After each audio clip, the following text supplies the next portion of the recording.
Go, Rob. Come on. Hello, folks, and welcome to Totally Tank, the tankiest podcast in Tankville.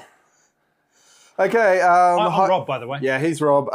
Missing up the opening. I'm John. This is episode 70, recording and streaming live on 17 May 2025. The subject of this episode is the Sword of the Empire of Japan, the Type 97 Chiha. Now, if you haven't already, please head over to totallytank.net and sign up for the email list or the RSS feed so we can let you know about updates without having to beg permission from the fascist oligarchs who own social media. Yeah. Also, if you like the show, and for God's sake, then why not smash those like and subscribe buttons and leave positive reviews. 7 stars.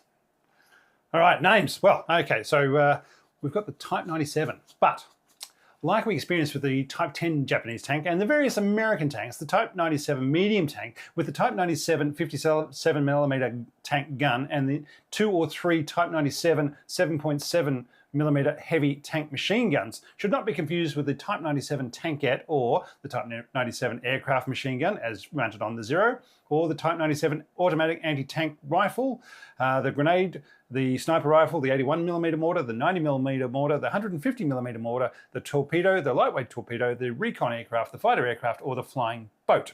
And that's ignoring the Chinese rifle, the infantry fighting vehicle, and the shotgun. But okay, sorry, you're about to answer this. Go on. But why 97? It was numbered 97 as the abbreviation of the imperial year 2597, based on the legendary foundation of the Japan by Emperor Jimmu in 660 BC, which equates to 1937 in the Gregorian calendar. But there were 2 versions of the tank, and they were called the Type 97 Chiha, medium tank number 3, or the also known as the, John, I'm going to let you do this one. The Kunana Shiki Chu Sencha Chiha. See, I'll let him do all the foreign pronunciations because I only speak Australian and foreign. I don't necessarily do them well, but I do them with conviction. Better than I would. I just want to quickly note, we've got folks in the comments, Alan Desmond, our old friend of the show. John Choller. We've got James Golden. We've got Jonas Golden. Sorry, mate. And John Scholler. Hello from Atlanta. All right. So, folks, thank you so much for joining the show. In very exciting news for us, we are very close to crossing the 4,000 watch hours in a year to monetize on YouTube. And pretty much the viewing of this episode is what's going to kick us over the cliff. So, yay! You're adding 1,000 hours of people watching Kurt from Ozarma because he's really popular. Yeah. Yes. All right. All right. So it's also known as the Type 97/57. All right. And then we get on to the Type 97 Kai, which means improved, or the, John? Kunana Shiki Shinhoto Chu Shensha Chiha or Shinhoto. Mostly Shinhoto I've seen used a lot, and that's the main one. Which means new turret, Chinha, or simply the Type 97/47. All right, and we get into the wonderful stats. So of our Type 97 Chiha, it's a medium tank, even though it's only 15 tons, if that. Produced from 1938 to 1943. They built around 2,200 with 1,160 Chihas and around 930 Type 97 Shinhotos. It started out at 14.3 tons and went up to 15.2 tons. I think on that, it's really important to note the Japanese called this a medium tank because for them it was the middle of their weight range. To anyone else, this really was a light tank. And I think the mistaking it for a medium, a Western medium, is part of why it's underappreciated for what it achieved and what it was. Yeah, I mean, their light tanks were under 7 tons because weight limits of what they were trying to do and the roads and the bridges they were trying to cross. So as we've discussed in the Type 10 episode, the Japan has 7,000 bridges, and if you want to be, and back then in the 1930s, if you want to be driving over those bridges, there's a lot of wood, not a lot of reinforced concrete, and so your weight limits are very limited. And guess what? In China at that stage, there was even fewer roads and fewer bridges, so you really want something light to be able to get around. But I do find we've got some archival footage playing in the background behind us for those on the video feed, and it'll be up on the website, totallytank.net, for those who are just listening in audio. Now, this is a highly edited version, just the tank bits. At the halftime show, there'll be a more complete version.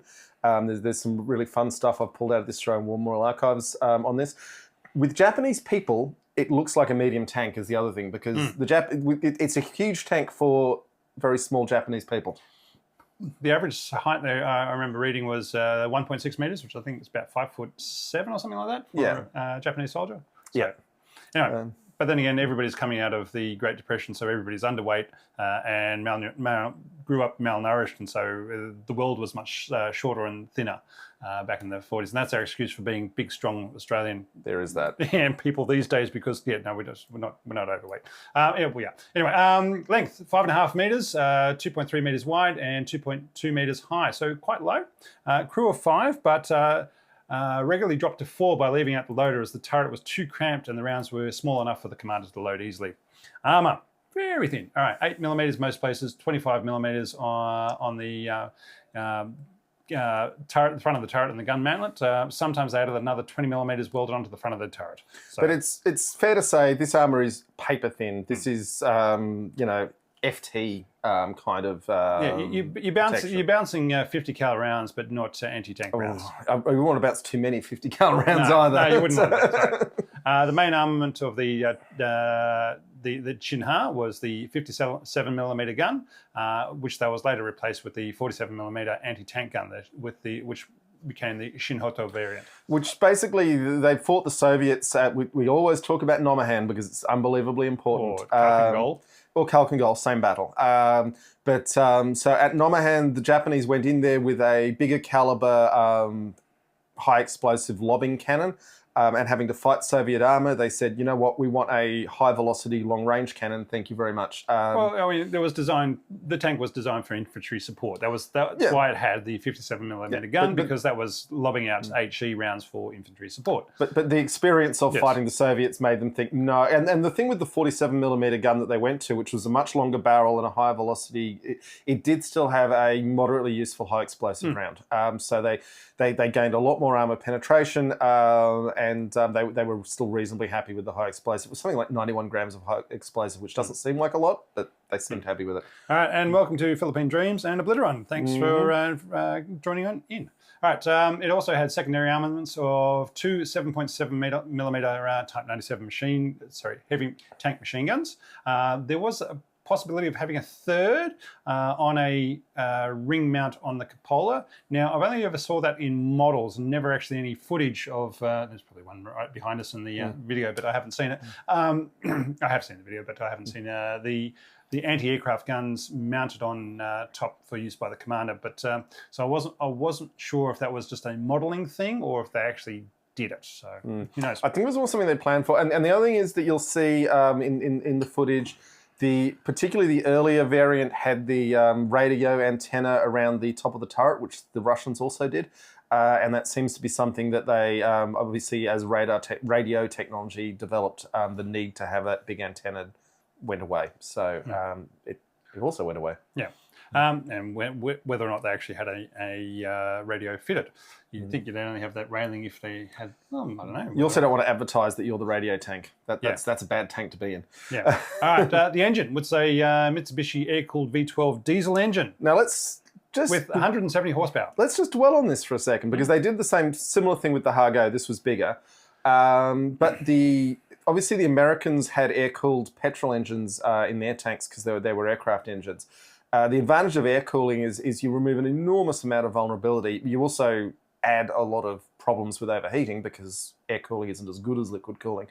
But to be able to build a air-cooled diesel engine able to throw 170 horsepower was a fair achievement by the Japanese and made this tank extremely useful and rugged and reliable and not prone to stopping for minor damage. Yeah, and we'll get into that a little bit later. Now, the bell crank suspension was quite a special thing that nobody else was using. And the thing with bell crank, and again, the Japanese use this in the Type 95, the Hargo, which is the archetypal Japanese tank in most people's minds, a much smaller, lighter vehicle. Bell crank is very robust, very easy to repair, fully external to the tank. It's pretty agricultural. It's not a very smooth ride, but it fell into the category of being good enough and throw in there, easy to maintain, not consuming interior volume. And I think it was still a successful choice for them here. Oh, gotcha. Operational range of 210 kilometres with a maximum speed of 38 kilometres an hour. Now, it's not to be confused with the Type 97 tankette, which was produced from 1937 to 1944, 616 built, 4.7 tonnes, 3.6 metres long, 1.8 metres wide, and 1.9 metres high. So that's the smaller Type 97, not the one we're talking about. Now, there's a question is, when's a tankette and not a tank? They say that one of the definitions I read was that a tankette has a machine gun, not a tank gun. Well, Panzer II. The M2? TK had a 37mm gun. It could also be fitted with just the 7.7mm gun because they were running out of 37mm guns at some stage. But it was basically, they're saying that these things are shorter, smaller, and used in reconnaissance roles, and that's what makes them a tankette rather than a tank. Look, as with everything, it's a very blurry description, and a tankette of today would be bigger and harder than a tank of, say, 1916. The German Weasel is a freaking great little tankette. Yeah. All right. Brett Parker's joined us. Hello, Brett. Yeah. Crew of 2 was just the commander and the driver. Armour only 4 to 16mm. As I said, 37mm gun or a machine gun. That's not a tankette to me, but let's not get too much. Right. 4-cylinder diesel with 65 horsepower. Two-wheel bogie suspension, and with an operational range of 250 kilometres and maximum speed of 42 kilometres. The other thing with the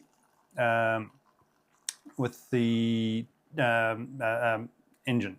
No, hang on, I'll come back to it later. Okay. All right. Design and development. Okay, now we're back to the Chiha. In 1935, the Imperial Japanese Army reviewed their Type 89 Ego tank and decided it was too slow for the large area of China and did not suit their requirements for motorized warfare. Seeking alternatives, Mitsubishi Heavy Industries delivered a prototype Chiha in April 1937 with a 57mm infantry support gun. Osaka Arsenal was also in the process of delivering their lighter, cheaper alternative, the Chi-Ni, but with the restart of hostilities in China in 1937, budgetary limitations were removed and the Chiha was ordered into production. I do love the idea that the Japanese are like, oh, maybe we should get the crap one because it's cheaper. And then they're like, nope, they're going to war. They get the good one. Get the good one.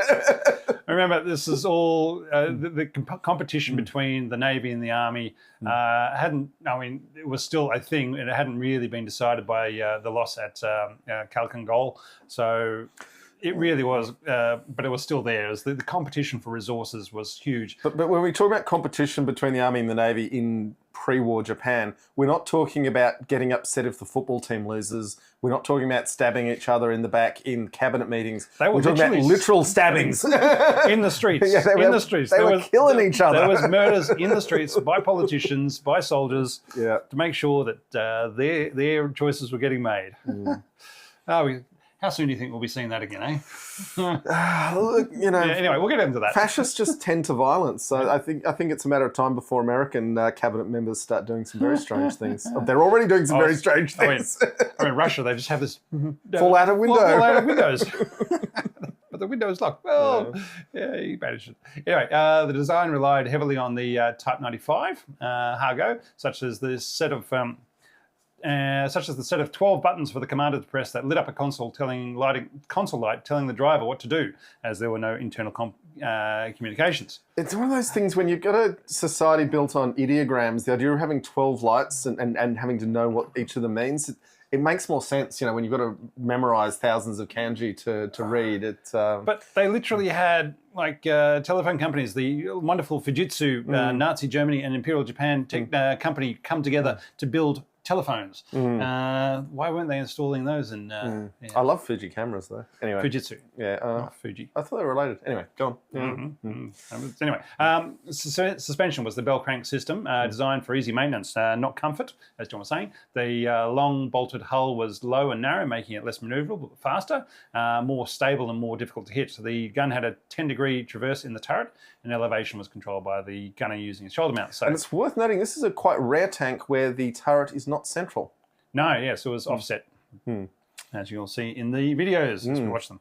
And also when we get to the halftime video, and again, if you're listening to this on the podcast, totallytank.net, we will have it available there. Yes, I agree. Tasman Potential History has a good video on the inside of the Type 97 as introduced by the Chieftain. That was very nice of him. Well, quickly while we're talking about the interiors, there's a reason why every museum in the world that's got one of these hasn't got it up and running yet, despite the fact they think the air-cooled diesel would be very easy to get moving again. because the Japanese, to deal with the fire hazards and the spalling hazards, installed asbestos spalling curtains throughout. So they're basically little workplace hazards that no one wants to open. Yeah. Yes, indeed. All right.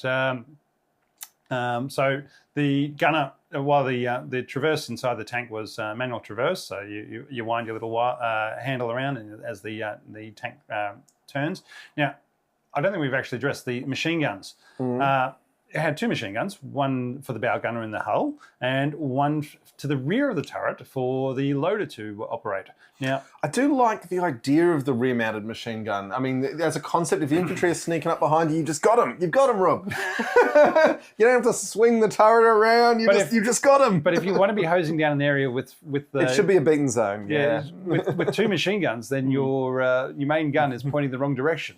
Yeah, so... But also, you can, in theory, do the old switcheroo so that... But if you've got a manual traverse turret, it is so slow that But if you're not engaging enemy armor or strong points, then I imagine you drive with the machine gun pointing forward. But the coaxial machine gun won the competition, but I can see the glory of the idea. The loader has such limited visibility to the rear of the tank anyway that he's not going to see anything sneaking up, anybody sneaking up from in the jungle behind him anyway. So.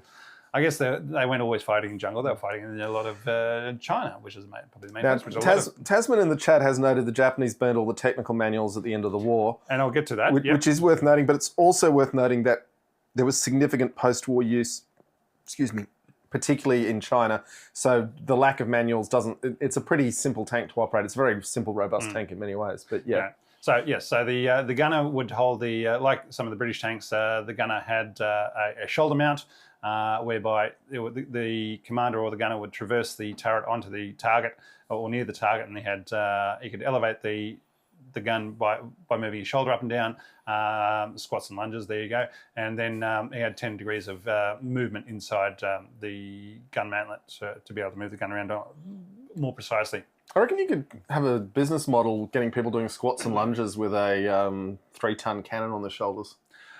I think it was less than 1 ton. Was it? I mean, I was just making that number up. Yeah, but and look, that's why Japanese companies start each morning with calisthenics and whatever. True. Getting ready for aiming their tank guns. Yeah. All right. The engine was the revolutionary, being a V12 air-cooled diesel engine, putting out 170 horsepower. That's what I was going to say before. So after seeing the Japanese tanks at Khalkhin Gol, the Russians said, this diesel thing's a good idea. Just remember that. And that's why they started building diesel engines rather than the petrol engines that were going up in flames on the BTs. I mean, let's not overemphasize that too much, because the Kharkiv V2, I think, was 1938 designed. So it was adoption of that was driven by the results of Nomahan and not the development. But it definitely helped, and I'm pretty sure Zhukov made some big points in his letters home saying we need to move to diesel in these tanks. I'm sick of them catching fire.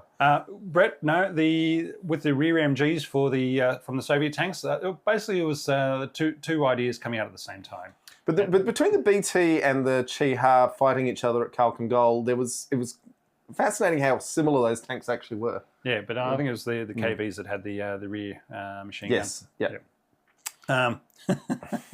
Mehdi's saying he's surprised that the Japanese didn't fit a bayonet to their main gun. How do you know they didn't? Yeah. Right? Were you there? All right, so the engine proved sturdy enough to be produced until 1943. Oh, it's a little masterpiece of design, but anyone who's driven a Mitsubishi knows they make good vehicles. Now, talking about the burning of material of documentation, I haven't seen any counts of poor reliability or complex maintainability for the Type 97. And remember, this is pre-war Japan, where their industrialization was based on the Zaibatsu, where the family-owned corporations controlled everything in the process, and not the post-war rebuilding of Japan as an industrial powerhouse guided by the quality-controlled assembly line industrial process of American W. Edwards Deming. Which is basically, the US Army Corps of Engineers went into post-war Japan and said, we are going to use the most modern ideas to rebuild Japanese industry.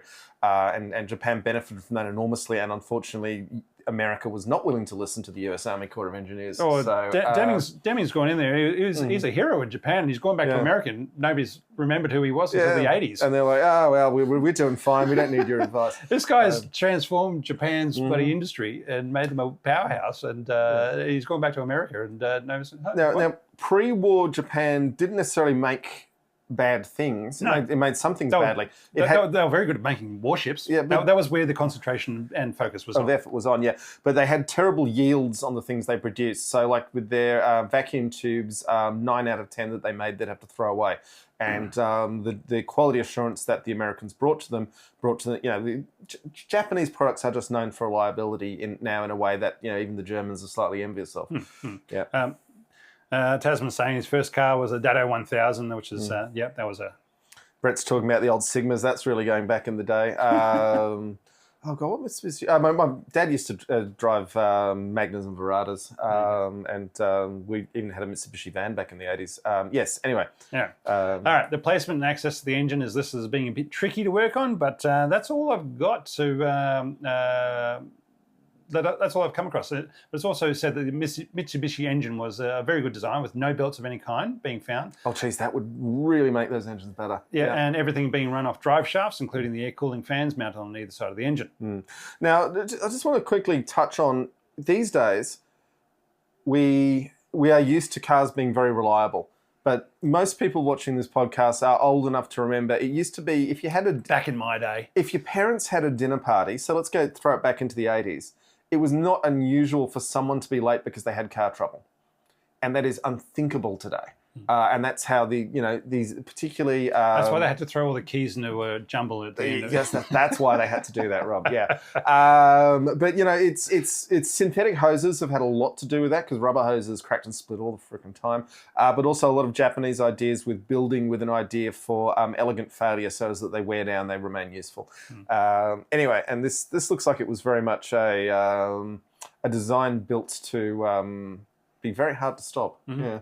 And it's possible that any documentation of mechanics cursing the tanks that were destroyed or just not translated, and so we don't know. So that's another big aspect, is that if you are not fluent in hiragana, kanji, whatever, and it's hard to document, take that documentation and put it in and transfer it across to English. Yeah, I've also got a bit of a weird thing when you've got a writing system that relies on a scholarly class. Tank mechanics are unlikely to be. I'm not saying they're illiterate, but I'm not saying they're particularly big writers or readers. So you're possibly losing some stuff that in a more argot trading language like we use, just stuff gets noted down a lot more. But yeah. All right. In regards to the crew, as I said, I've seen descriptions that it was a 4-person crew with the commander as the loader and another with the commander as the gunner. But I feel it was actually a 5-person crew as the documentation with pictures from the time show. Otherwise, who crews that rear MG? Because it's the loader. But who's the loader? Yeah, but if the loader, because the commander's on the right-hand side of the turret as facing forwards, and the gun is on the left-hand, the rear MG is on the left-hand side, and the gunner is, anyway. Also, it's a very well-appointed cupola for a 1930s design. It could easily be something you'd see in later war designs. It'd be nice to have some internal comms, but anyway. And the commander with a radio. That's a whole. Those are other things, but I'm just saying it's a very pronounced cupola for a 1930s design. Yeah, it's better than any of the one-person turret bloody French tanks at any rate. Well, yeah. All right. Yes, the loader may have been dropped from the cramped interior of the tank, where the bow gunner was right in front of the gunner. So when you see the diagrams of how the crew was placed, the bow gunner was right in front of the gunner, and the loader was right behind the gunner. So the three of them were in a very cramped space. Now, the bow gunner obviously isn't in the turret, and so when the turret's turning, he doesn't have to move, but the other two do have to move. So that makes it a little bit cramped. Now, Rob, we've got a poll going. Yeah. And we'll refer back to this throughout the show. So you people haven't been reading your history. Come on. We're not very happy with your Chihar was a great tank for its time. Only 29%. Rubbish always. Ooh, 71%. 71%. Wait till we get to the operational history. You're going to regret your vote and wish you could take it back. Anyway. 10 all right. tanks. That's all it takes to defeat the British. Yeah. We'll get all to right. that. Let's Anyway, keep going. the cramped interior of the tank, where the bow gunner was right in front of the gunner and the loader was right behind the gunner. It appears the gunner and commander had folding seats attached to the turret in diagrams, but none remain from the interiors I've found online.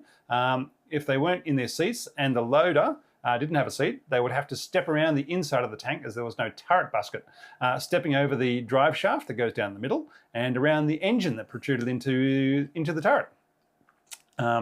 But as it was a hand crank traverse, they wouldn't have to move too fast because you couldn't traverse that fast. There is some internet speculation that later 1943 models had an electric traverse turret rather than a hand crank, but there was nothing definite on that, and we haven't actually seen anything like that. I've not heard that. Yeah. As I said, it was a comment, and thought, is that real? I'll throw it out there just in case somebody else knows. Look, I'm willing to bet there was a design drawing of a concept, and I wouldn't know if it was built, but it doesn't seem to come up much in any other documentation. Alan is asking, is the ring around the cupola an antenna or a Bama bar? It is an antenna. But it was also used as for hanging on for any infantry mounted on the back of the tank. But as we did discuss this earlier, basically the wavelengths that the radios were using in the 1930s that needed that really big antenna around the top, that they found more efficient ways to do that. Yeah, so when the Chihoto got rid of that and mounted antennas on the rear. Right. Mehdi's asking about the rear-facing machine gun when the cannon was in use. I'm pretty sure it's either or. I don't think you could use them both at the same time. Yeah, you could, because if the recoil. No, because it was offset. So okay. Yeah, there you go, Mehdi. They went directly behind each other. So the machine gun was it did point out at a slightly different angle as well. Yep. Okay. Yeah, it wasn't direct. They went directly behind each other. So coming up at half time, we've got a British identification video for this tank, which hilariously misidentifies the tank. And just remember, their views on what they're saying, their racist views from the 1940s is not our views from today. But it does talk about the offsetting of all the. It's some really clever stuff in this turret design, how they have offset things so they're not necessarily clashing with each other. I still don't think you'd particularly want to be firing the main gun while you're engaging enemy infantry in the rear, but that's a whole other thing. The Chiha had roof hatches for the driver and the bow gunner, but they were removed from the Chihoto. So they had to enter and exit via the turret. That must have been very popular. Radios... And that's sarcasm. That was not popular at all. Radios in the early to mid-war were only issued to company and platoon commanders. In late war, they attempted to give the radios to all the tanks, but did not manage to achieve that because lots of them are out on various islands that you couldn't get to because the Americans were sinking anything going that way. Lots of asbestos, so restoring them is a bit precarious. Visibility from inside was pretty limited. With most positions limited to a telescopic lens for the gunner and the loader on the rear MG and the bow gun. What does the loader need a periscope for? No, telescope for. He's got his rear gun. Oh, for his rear MG. Okay, all right. Because I'm thinking he just has to pick up shells and put them in the breech. He doesn't need to see outside. No, he's manning a gun, mate. All right. And the bow gunner, who also had one vision slit to the left and a pistol port. So there was actually a couple of pistol ports scattered around the tank. The driver had one vision block and two vision slits. And again, these are 3 mil wide slits in the armour of the tank. So how you went with that. Anyway, the commander had a periscope and 6 vision blocks in the cupola. So he could see out all around the place. It was a very advanced cupola for 1937. It still wasn't great visibility. I'm not saying it was great. I'm just saying for 1937, there aren't a lot of tanks with that much effort put into the commander's cupola. Yeah. Normally they would think, we'll just stand up and encourage the troops. All right, the Type 97 7.7mm heavy tank machine gun used 20-round clips. And as I said before, I've seen modelling of them with an external anti-aircraft machine gun, but no footage or makes me wonder if it's true. In the 1930s, Japan decided not to build an army to fight European armies when Asia was their goal. Obviously. Good thinking. Because good priority. I mean, if you're building an army to take on the Europeans, you've got a long way to go to get there. But still far. It's still pretty smart. So they built tanks for fighting in China that had to contend with the lack of roads, no heavy load-bearing bridges, narrow gauge railways, meant it was difficult to move them. Plus a very limited heavy industrial base in Japan, except for warships, and limited shipping options for tanks. So they only had so many roll-on, roll-off ferries type things. So it was not a case of they could ship them around easily. They just didn't have that much shipping that could take tanks and with the cranes to be able to load them on and off. There was also the issue of having low driving capable population because most Japanese... Germans had this problem too. Yep. Most Japanese walked or... Actually, most of them walked, actually. Yeah.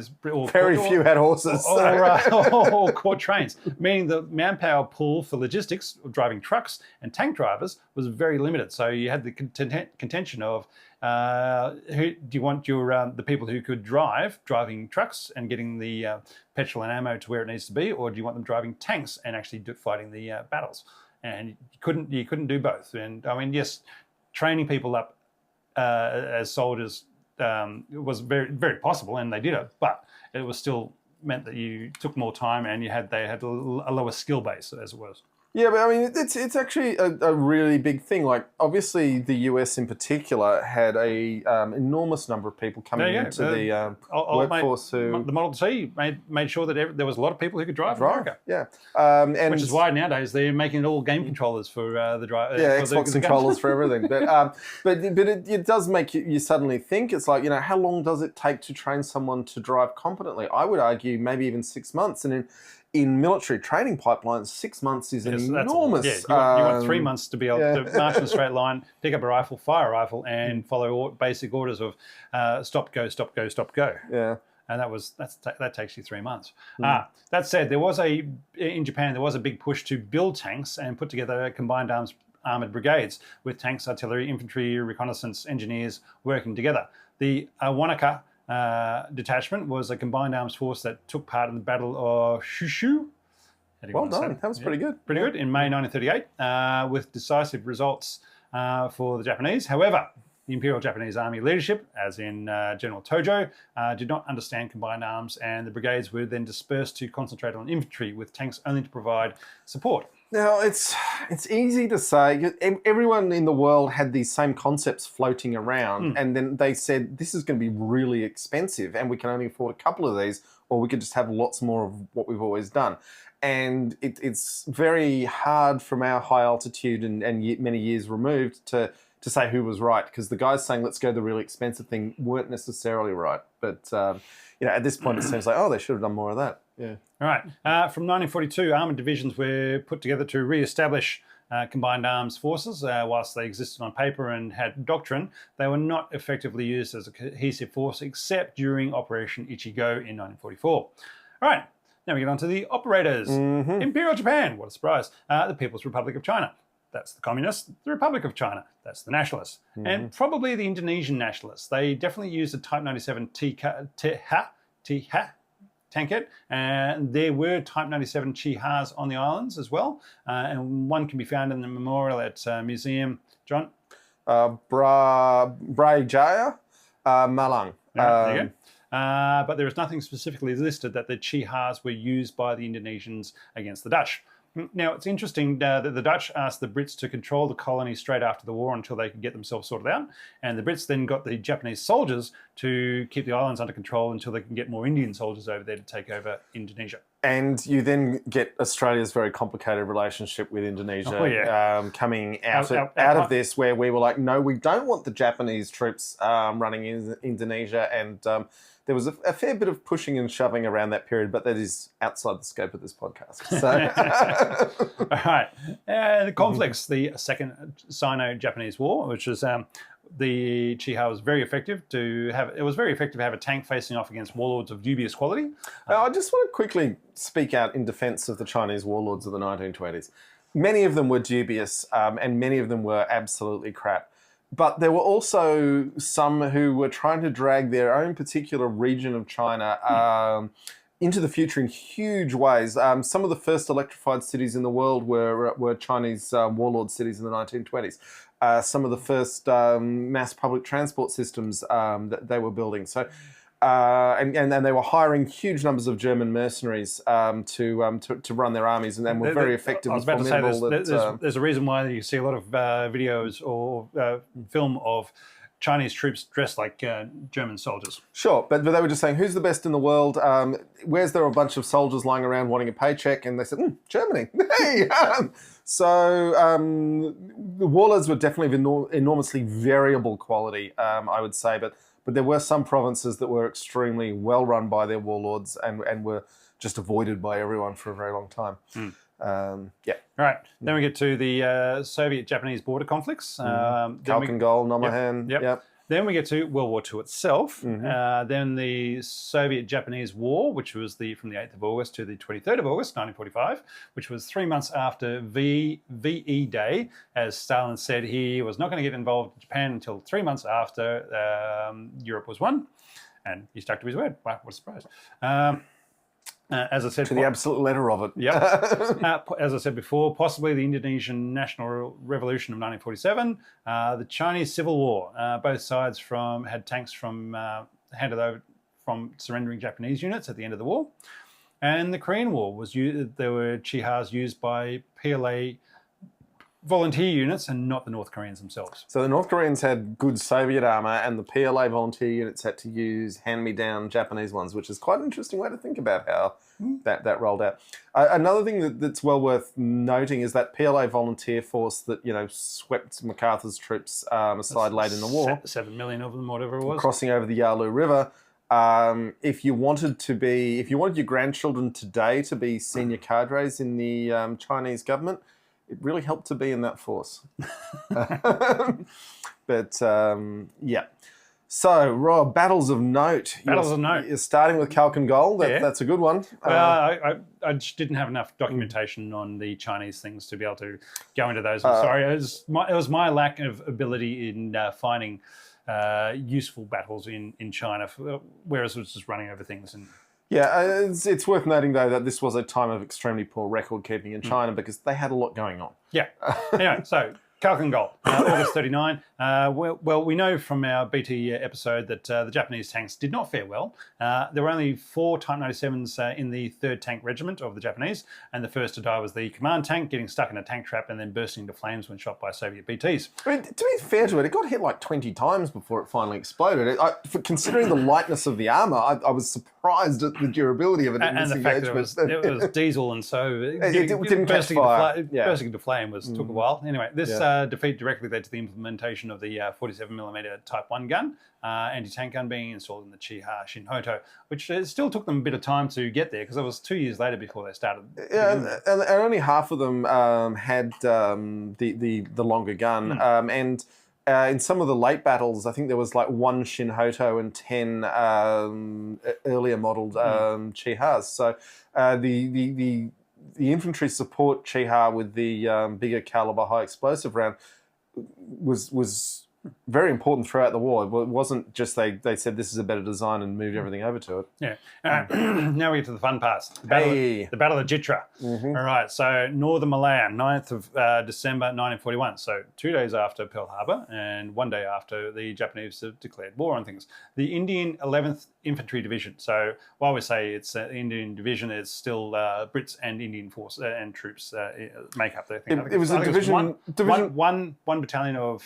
one brigade of Englishmen, 2 brigades of Indians. Yeah, but to say it's a Indian division means it's a division of the British Empire in India with an enormous number of, particularly in the officer class. No, they're all led by Brits. Yeah. By white guys. And, a significant number of Indians did fight for the Japanese because, they had very mixed feelings about the British with very good reason. Yeah. Anyway, we've discussed that, I think, in other episodes. Anyway, it was stationed just across the Thai border, awaiting orders to cross over into Thailand to stop any Japanese forces landing as part of Operation Matador. They'd been kept on notice for 24 hours, and then the operation was called off, and the division was eventually ordered to march back to Jitra in northern Malaya and dig in monsoon rain. Unable to complete their defensive positions and spread out over a 12-mile front, the Japanese were able to defeat the 11th Division in detail with 2 battalions of infantry and a company of tanks, 10 Type 97 mediums and 5 Type 95 lights. 10 tanks. And then they moved That's all it took to defeat a division. If you don't have any anti-tank weapons, 10 tanks is a really big problem. 10 tanks, that's all it took to... They had anti-tank weapons, so they just did not deploy them well. Good anti-tank weapons. And they did not... Brett Parker's talking about Valentine's. Well, yeah, we're getting there, Brett. We're there, Brett. We're getting there. Right.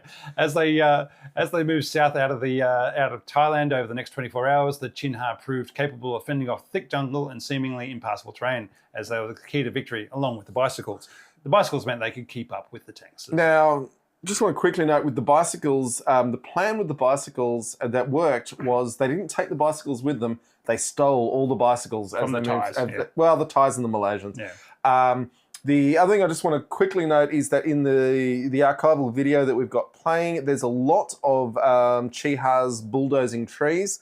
I always thought that was just a game thing. I always thought you'd be really stupid to drive your tank into a tree, but apparently it's something they did and it worked really well, and they knock over trees and roll straight over the top. Well, it depends on your trees and your terrain. Depends on the tree a lot. I always thought because the root bowl would come up under your tank and you could get bogged on it, but I guess it just sort of flicks you forwards. So there you go. Jungle trees might just not have the deeper roots or something. Medi's asking, did the Japanese ever use their armour as a large force? Generally not, but there was one occasion they definitely did, and we will get to that. That's right. Which was a pretty good start for the Japanese campaign in Malaya. Then we get to Slim River. It was a good start, it just got better. Then we get to Slim River, which was in central Malaya. So basically, the Brits have lost northern Malaya and they've fallen back to Slim River and set up so the 4th of January, 1942, with thick mountains on one side and jungle and swamp on the other, a narrow 4-mile corridor leading to the bridge over the Slim River was seen as the next best defensive position for the Commonwealth to halt the Japanese advance from the north. 2 brigades of infantry were moved in to set up defensive positions. They had no tanks. They had a platoon of armoured cars and armed with Boys anti-tank rifles, 15 anti-tank guns, 3 dozen anti-tank mines, and plenty of artillery. 3 dozen anti-tank mines is not enough. No. You need hundreds. Hundreds! So on the 7th of January 1942, moving down the trunk road, which is the main, basically the road cleared in this 4-mile area, the Imperial Japanese Army contacted the leading defenders. Once realising this was the main force and not just a delaying position, the Japanese attempted to traverse through the jungle and outflank the Commonwealth forces, as they'd been doing everywhere else. But they found the going slower than they liked, and so the tank commander suggested a blitz on the Commonwealth forces, breaking through them and taking the Slim River Bridge before it could be blown. Okay. So basically, he said, "Boss, I reckon I can do this." And guess what? I just want to note, it suddenly becomes Commonwealth forces when the British are losing. It's always British Empire this, British Empire that. When we lose, it's like, it's the Australians and the Indians, it's their fault. That was my editorial choice. Just to make sure it wasn't. So we're just saying British because of the Indians involved in the forces. All right. I'm just saying we're on 15 concurrent viewers, which is a record for us as well. Good work, folks. We're going to hit that monetization. All right. So anyway, the tank commander, he took a company of 10 Type 97s and 5 Type 95s, so 10 mediums and 5 lights on the initial advance. And after success in breaking through the first Commonwealth regiment and losing 4 tanks to mines and anti-tank rifles, Molotov cocktails launched onto the tanks had no effect, which is a bit sad for everybody. I would have to have seen how exactly they did that, because Molotovs can stop tanks, but you've got to get it into the air intakes. Anyway, he was then, once he'd gone through the first regiment, he was then reinforced with another 2 companies of tanks, and they continued to sweep through the disorganised Commonwealth forces, many of whom were marching in column on the road to the front when the Japanese tanks came upon them. That's a bad way to That's a bad way to... saying, it's... oh my goodness, there's a Japanese tank. Anyway... including the anti-tank forces that might have been able to stop them. When they got to the Slim River Bridge, an anti-air battery of Bofors tried to stop them, but their flak rounds had no effect. And so, like the British tanks with no HE, the anti-air had no anti-tank. I would still like to see what exactly they did there with those HE, because even Bofors 40mm with HE should be able to cause some problems for the very thin armour on these tanks. They just splattered off the side. So I think they might have just run. I'm not sure they put up a great opposition.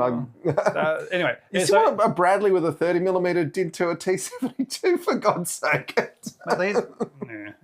Anyway, so they fired at them, but they had, even though the rounds are the same size, they had no anti-tanks, so it just bounced off. So the Japanese took the bridge and went on for another 2 miles before running into the regimental artillery, who had their 25-pounder guns already set up. And they were finally able to dissuade the Japanese from continuing to advance. 25-pounders have a very good anti-tank, and these are not very well armoured tanks. Oh, they lost a few artillery pieces first, but they eventually said, "Oh, hang on a second, we can just point these things at them and they'll go away." Well, you got to use you got to have the right ammunition. I don't even know if they had the right ammunition available, but you'd like to think divisional arty could stop what is functionally regimental arty could stop what is fundamentally a very light tank. All right, so in all this, the Japanese had lost 6 tanks and captured 4,000 men, plus 2 brigades of equipment. This loss of Central Malaya hastened the British withdrawal to Singapore and their final capitulation. And just think what could have been done if 50 of the 259 Valentines sent to Russia could have been diverted to Malaya after 8th of December 1941. I was thinking... Valentines would have just... Yeah, anyway. Valentines would have been very useful. Yep. I mean, the limitations of the 2-pounder gun, that if they'd actually had a dual-purpose gun in any of their tanks... It doesn't matter. I mean, but it would definitely stop the Japanese armour, absolutely, and the machine guns would have been useful. I did even think, obviously, Matildas were heavily in use elsewhere, but, a Matilda would have... The Japanese would have had no answer to it. Even the Valentine, the round wouldn't have gone through the Valentine, and the Valentine's 2-pounder would have sorted all that out. Yeah, we've never seen the matchup. I'd be interested to see how that long-barreled 47 would have gone against a Valentine. That would be interesting. I don't know the answer. I don't think it would have done anything to it. I think it would have been quite fine with against that. And 50 Valentines. Because as I was saying, they weren't shipping a lot of Matildas to Russia at that stage, but they were shipping a lot of Valentines. And the whole Malaya campaign was a case of what if, and the Japanese just went with, we're doing this now, we're not waiting to find out what if. And got inside the OODA loop. That's very important. The Malayan campaign is grossly misunderstood, particularly in Australia. But the thing you need to remember is the 10 tanks. 10 tanks would have made a difference, but the thing you need to remember is that it was a fleet base. It was designed for a fleet to operate from. Once the fleet was sunk, there was no purpose for the base to exist. And also, if the fleet had been properly operational, stopping the Japanese making flanking advances down the coast, then the Japanese would have found things a lot tougher. But, as it was, the main issue was that the French had been flipped in the war, and the Royal Navy was grossly overextended, and we get into the whole collapse of British power in 1940. But now, Philippine Dreams is asking why I'm doing all the reading. Well, 1, I wrote it, and 2, it's a combination of our split abilities of John being able to throw stuff in and me being able to read stuff. Yeah, and so I'm actually producing the video. Look, we have strengths and weaknesses. Like Roaring HG, we... for those who don't know, look them up. We have different ways of doing things, and therefore we work together to achieve that. But mostly, I'm here to provide colour and reaction in this segment of the video. He provides insights that I haven't written down. That's the main thing. The Battle of Corregidor. Let's keep moving. Here you go, Americans. All right. Whenever I hear the Corregidor, I always think of the Fred Smith song "Century Girl" and the line "I landed with MacArthur at Corregidor." Right. We should get Fred on the show. That would be really cool. Yeah, Fred Smith is the nom de plume. Yes, but if you haven't had the joy, he through a weird set of circumstances as a singer-songwriter has been involved in the Australian Army's wars on terror, and even before that, the wars in is a diplomat in the South Pacific. And he was my neighbour for a while, but I've been out drinking with him. I know him well. We can get him on the show. Yeah, that sounds great. Yeah. That'd be awesome, actually. His first-hand accounts of bloody Afghanistan and stuff would be really pretty. Anyway, and various other places, Vanuatu and all the other places. Anyway, the Fortress Island was under siege from 29th... This is Corregidor. We're back to Corregidor. Was under siege from 29th of December 1941 to on 3rd of February 1942, the submarine USS Trout dropped off 3,500 rounds of 3-inch anti-aircraft ammunition and loaded up 20 tons of gold and silver. I just wanted to throw that in there just to show that it was a thing. All right, so all these stories about... moving the gold and silver around was what the whole war was predicated on. Yeah. All the wars were predicated on. I was about to say, so all these stories about Filipino gold and silver stashes and who are the Japanese generals silver hoards, gold hoards that Marcos found and somebody found, and all that sort of stuff. That was happening. All right, on 12th of March, under the cover of darkness, General MacArthur fled Corregidor on a PT boat bound for Mindanao. And then finally, on the 6th of May, 1942, 5 Type 97 tanks from the 7th Tank Regiment were loaded onto landing craft as part of the 50,000 Japanese troops intent on taking the Gibraltar of the East. This is Corregidor. Corregidor, that's what it's called, Gibraltar of the East. Yep. The island guarding the entrance to Manila Bay with its 14-inch guns. The concrete battleship, some call. It's quite small, 50,000 troops. I don't know how that'll fit on it. On the island? On Corregidor. Oh, well, that's not even including the Yanks, who had 15,000 over there. It's astonishing. All right, okay. All right. Arriving in the morning after a night of heavy infantry fighting, infantry battles, the tanks were the final straw and overran the American positions and forced the US commander to surrender the last American position in the Philippines. And then, so that's the first act. Second act where everything goes wrong. Now we get for the Japanese, everything went right. Yeah, and now for the Allies, now we're getting to the third act where everything's starting to soar up again, and we get to the Battle of Guam. Now the thing to remember is that between the fall of Corregidor and the Battle of Guam, the battles of Coral Sea and Midway were fought, and the Japanese Navy was put back in its box. Okay. Alan's calling us, one of us trained officer and the other's the hippie artist. Yeah. So you must be the hippie artist now. I can live with that. I'm more of a hippie these days than I am.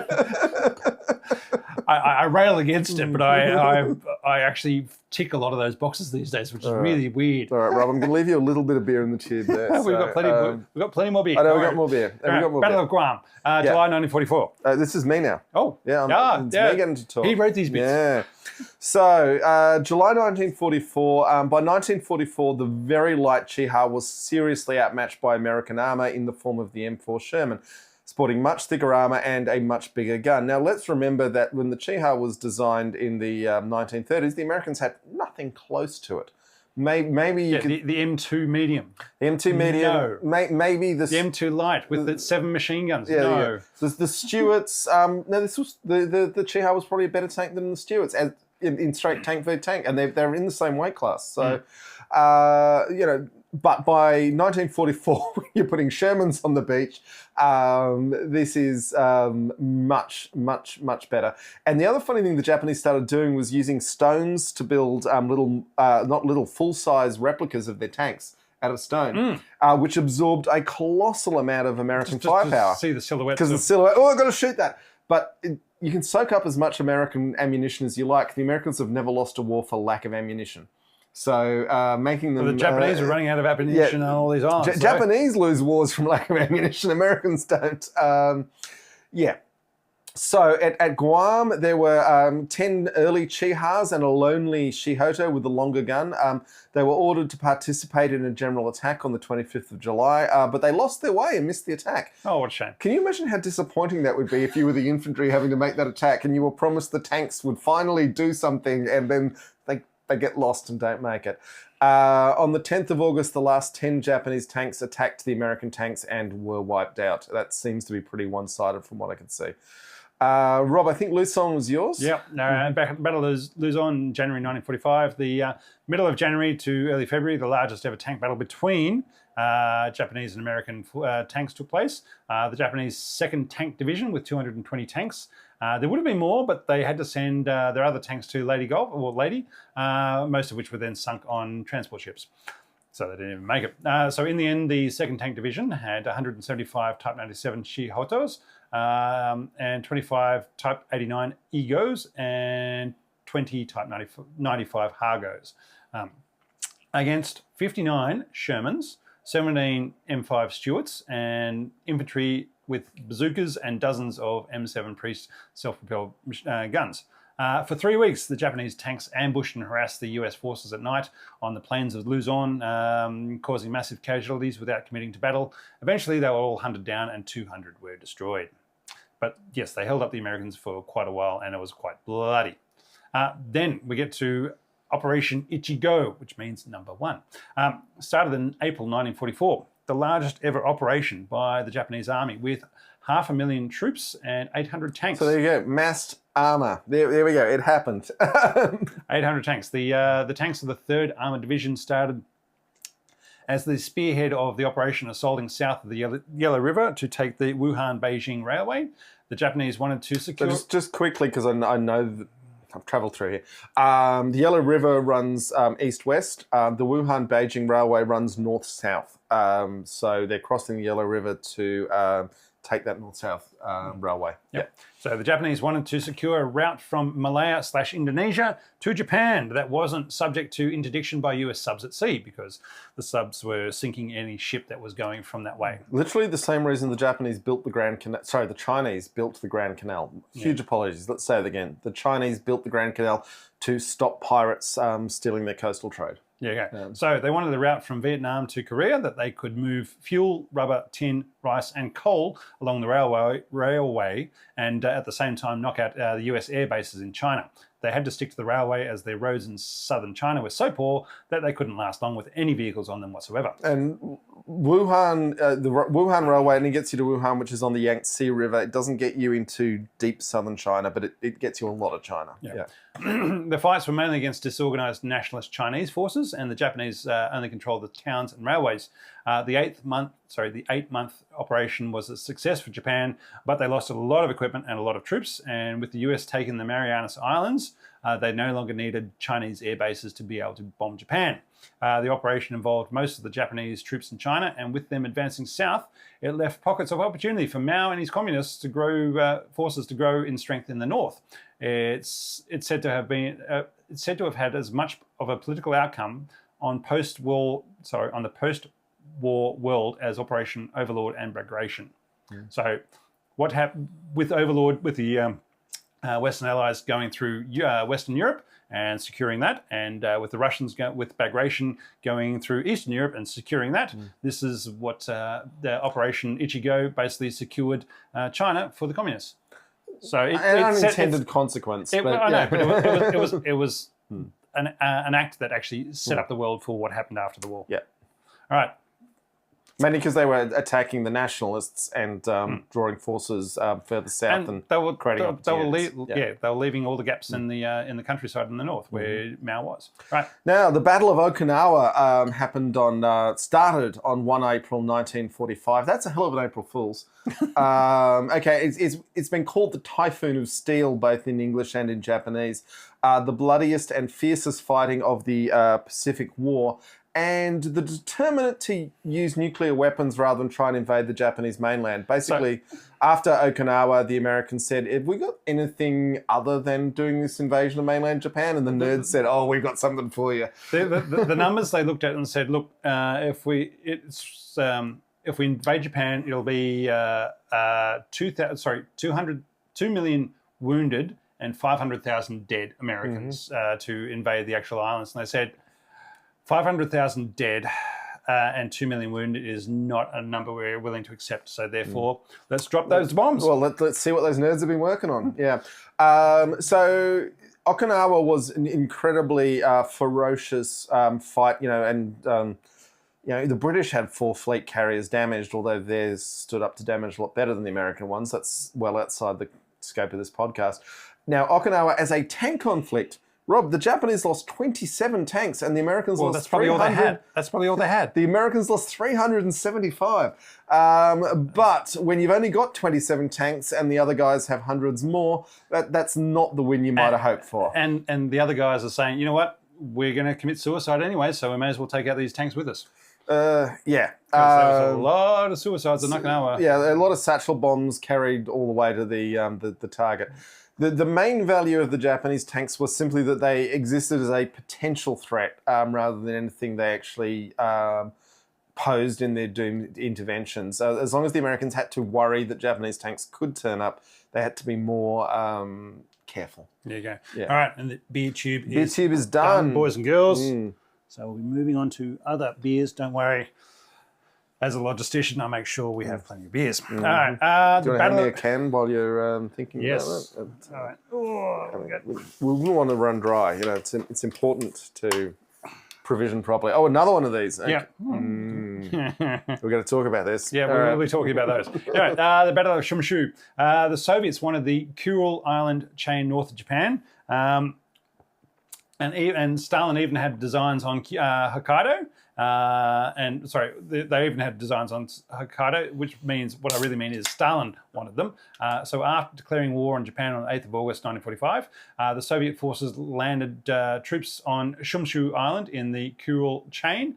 Then on the 17th of August, they landed their troops there on the 17th of August, 1945. The Japanese could not identify the landing troops, but eventually figured out they were Soviets. At 6:50 a.m. on the 18th of August, the 77 tanks of the 11th Armoured Regiment of the Japanese Armoured Regiment with Type 97 mediums and Type 95 lights, and the Naval Guard's forces of amphibious Type 95s, which are called the Type 2 Karmis, started. I don't recall them from our episode on the Type 95, but yeah, there we go. All right. Started the banzai charge against the charge against the Soviet forces on Mount Shirane, led by their regimental commander. Shirani, but Shirani, yeah. You're probably right, because I don't speak foreign. Anyway, they crashed into the Soviet forces, who responded with concentrated anti-tank weapons, 4 anti-tank guns, about 100 anti-tank rifles, and anti-tank phosphorus grenades, destroying Japanese tanks one by one, but were forced to retreat. The 11th Armoured Regiment lost 27 tanks and their commanding officer. Now, talk about arriving late at the battle. Lieutenant Nakazawa arrived late at the battle and was the only surviving tank commander. He advanced alone onto the mountain and did not return. By the end of the battle, Lieutenant Ito Chikuku was the only remaining commander of a surviving tank unit. The Soviets landed reinforcements and were able to gain the upper hand as the Japanese learned of their surrender to the Allies.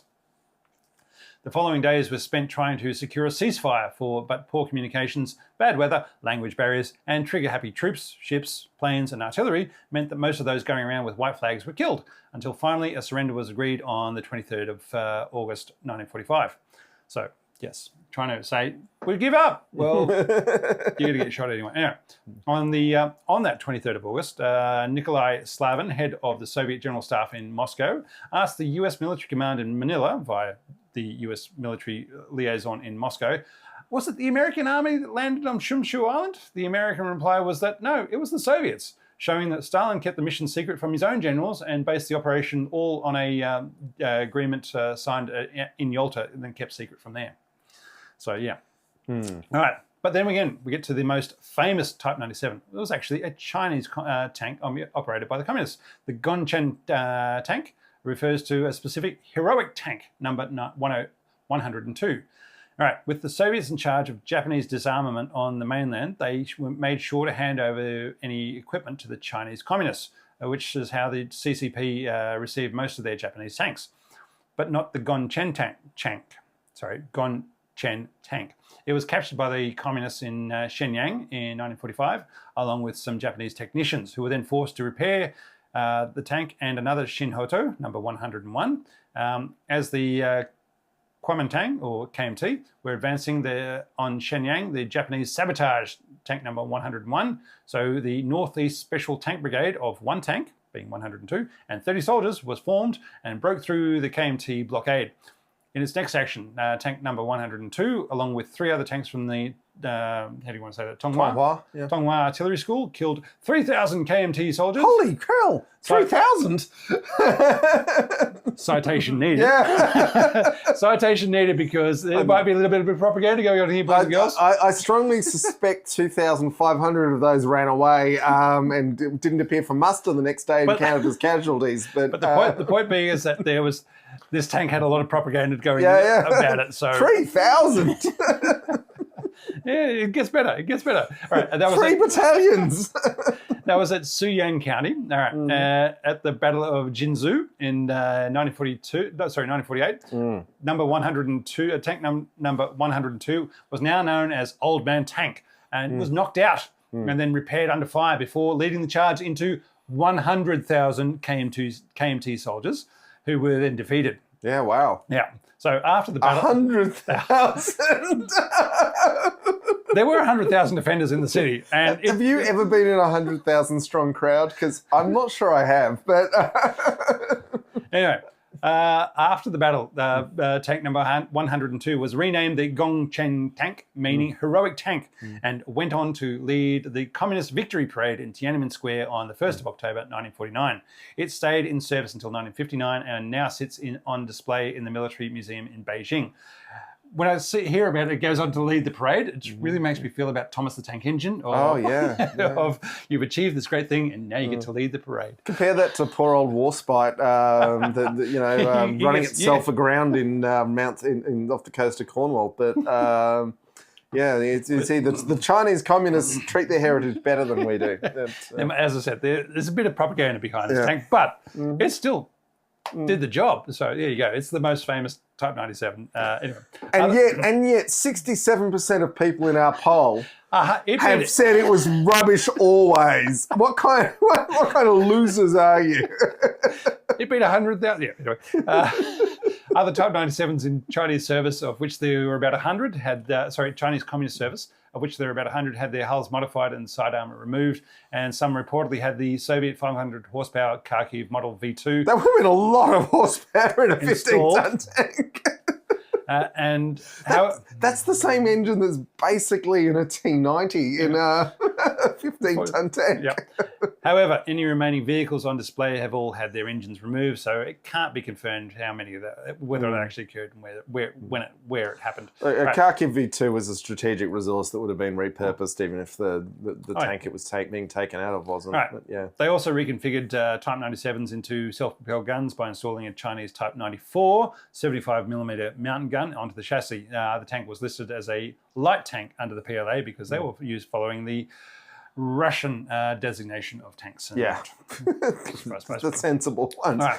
This should be viewed as a very successful light tank, not a bad medium tank. But yeah, right. The KMT had around combined 140 of both versions of the Type 97, captioned from the Imperial Japanese Army at the end of the war. Variants. Like so many successful tanks with a decent chassis and an engine, it was the basis for a lot of variants and upgrades throughout the war. First off, we'll start off with, which we'll probably do an episode of itself, was the Type 1 Chi-He medium tank, of which 170 were built as a successor to the Chi-Ha in 1943. The speed and welded armour were better than the Chi-Ha, but it still only had the Type 1 47mm main gun. They were kept on the home islands and did not see combat. The Type 3 Chi-Nu medium tank based on the Chi-He with 144 to 166 built in order to deal with the M4 Shermans. So the Japanese did have data on the Shermans from the Germans to be able to figure out what they could use to get it, what they could use to be able to disable it. So they installed a 75mm gun on the Chi-Nu to be able to take on the Shermans. Again, they were kept on the home islands and did not see combat. Part of why the Americans went to the whole let's just nuke the buggers and get this over with was they knew that there were tougher, better forces in the home islands, and Okinawa was bad, and it was going to be worse. Yeah. And a lot more mountains, a lot more bridges, a lot more logistics required. A lot more required. Crazy people with high explosives running into you. But yeah. Right, then we get to the Type 3 Ka-Chi, which 12 to 19 of those built, which was the amphibious Type 1 Chi-He chassis with a 47mm main gun and two 7.7mm machine guns. The Type 4 Katsu, 49 were built but not deployed. It was an amphibious armoured cargo troop track carrier and could be carried underwater attached to a submarine. And for those who don't know, like me, the Japanese had submarine aircraft carriers. The Japanese had wild submarines. They didn't use submarine aircraft carriers. They would. They were going to attack the Panama Canal with them. Yep, they had plans on taking out the Panama Canal. They were going to sail their subs over there, unload their bombers, fly them off, and then bomb the Panama Canal. It was going to happen. But the wild thing was that despite all this weird submarine innovation the Japanese did, they never said, "Oh, why don't we use the submarines to attack the American supply ships?" And they completely failed. They just wanted to bomb bloody San Diego. Yeah, but if they'd actually attacked, because the American fleet across the Pacific, was enormous. They were towing floating dry docks across the Pacific, and if they'd attacked that instead of trying to go for fleet units, they would have slowed the war down by 6 months. Anyway, the question is, with these Japanese submarine aircraft carriers, where are they in World of Warships? These things could also carry two torpedoes. Get on it, World of Warships. What are you doing? What are you thinking? They might be in the PC version.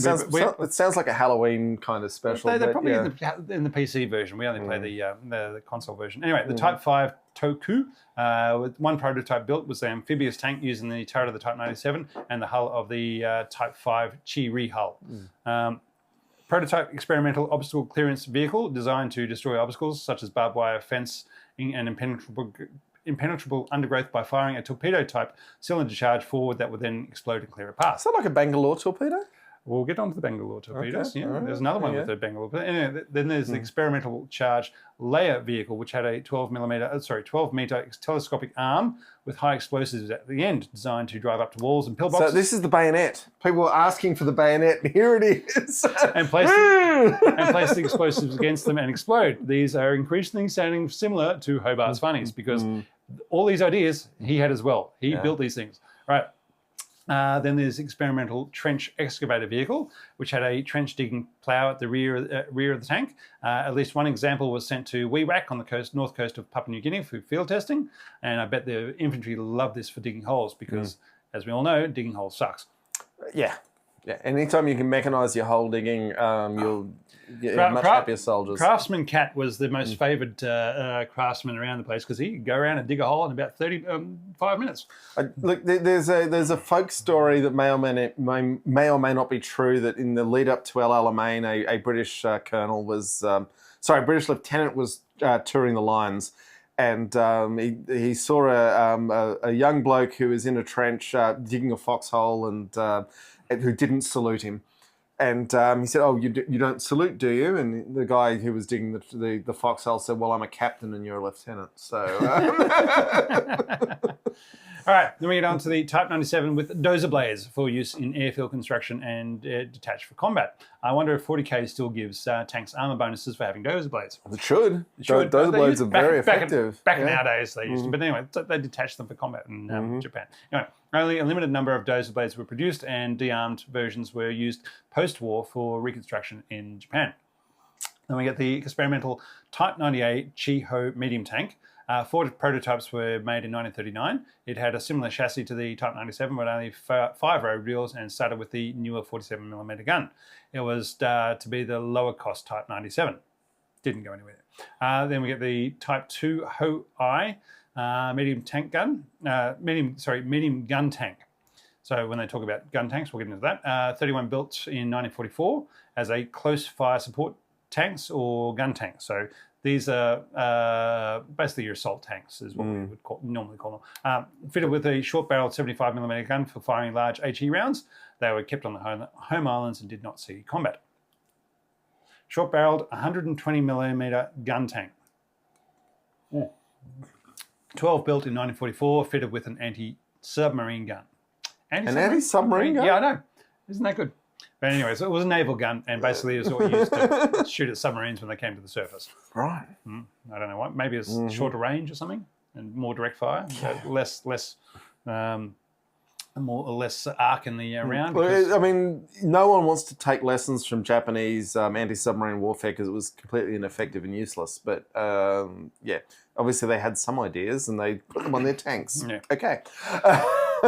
The Type 1 Honi 1 maybe? 75mm self-propelled anti-tank and artillery gun.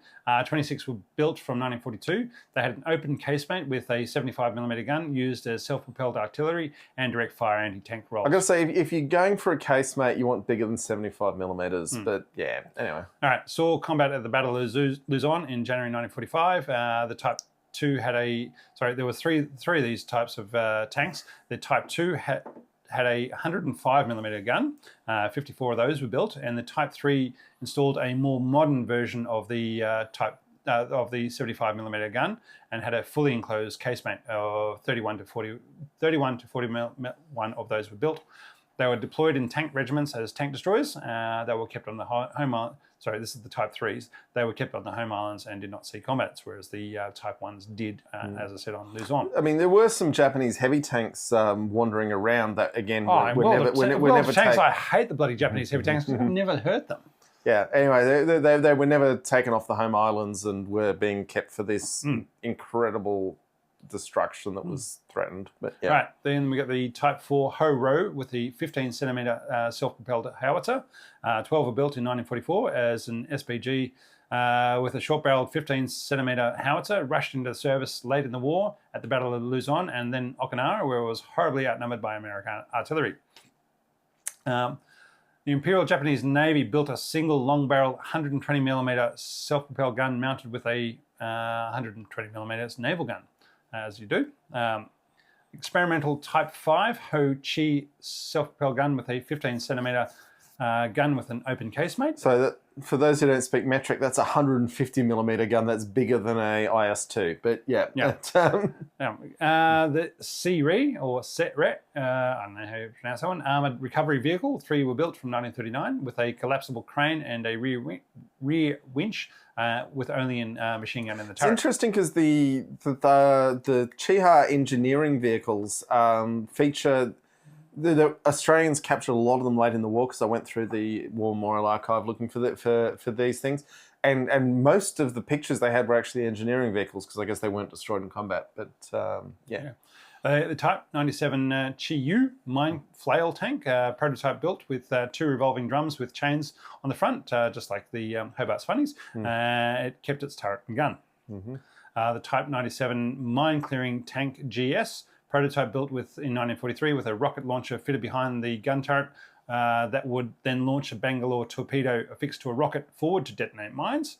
Now let's explain, Rob, what is a Bangalore torpedo? It is a long tube filled with high explosive that you would use to then push forward in front of you, and then once it was pushed forward, you would then light... They use like pressurized gas to push it though, right? No, you just shove it. Okay. Yeah, well, sorry, in the infantry, if you were carrying the engineers, your combat engineers would carry it forward, shove it through the either wall or barbed wire or whatever else, shove it forward, and then light the fuse, and it would blow up and then blow a hole in whatever obstacle you're trying to clear. I have to look up where Bangalore comes from. I mean, Bangalore sounds like where it comes from. I was about to say, but I mean, did the Indians invent it? Was it the East India Company? Well, I don't know. These are the things we need to know. We'll sort this out in the halftime break. All right. All right. Then there's the Type 97 experimental flamethrower tank number 2.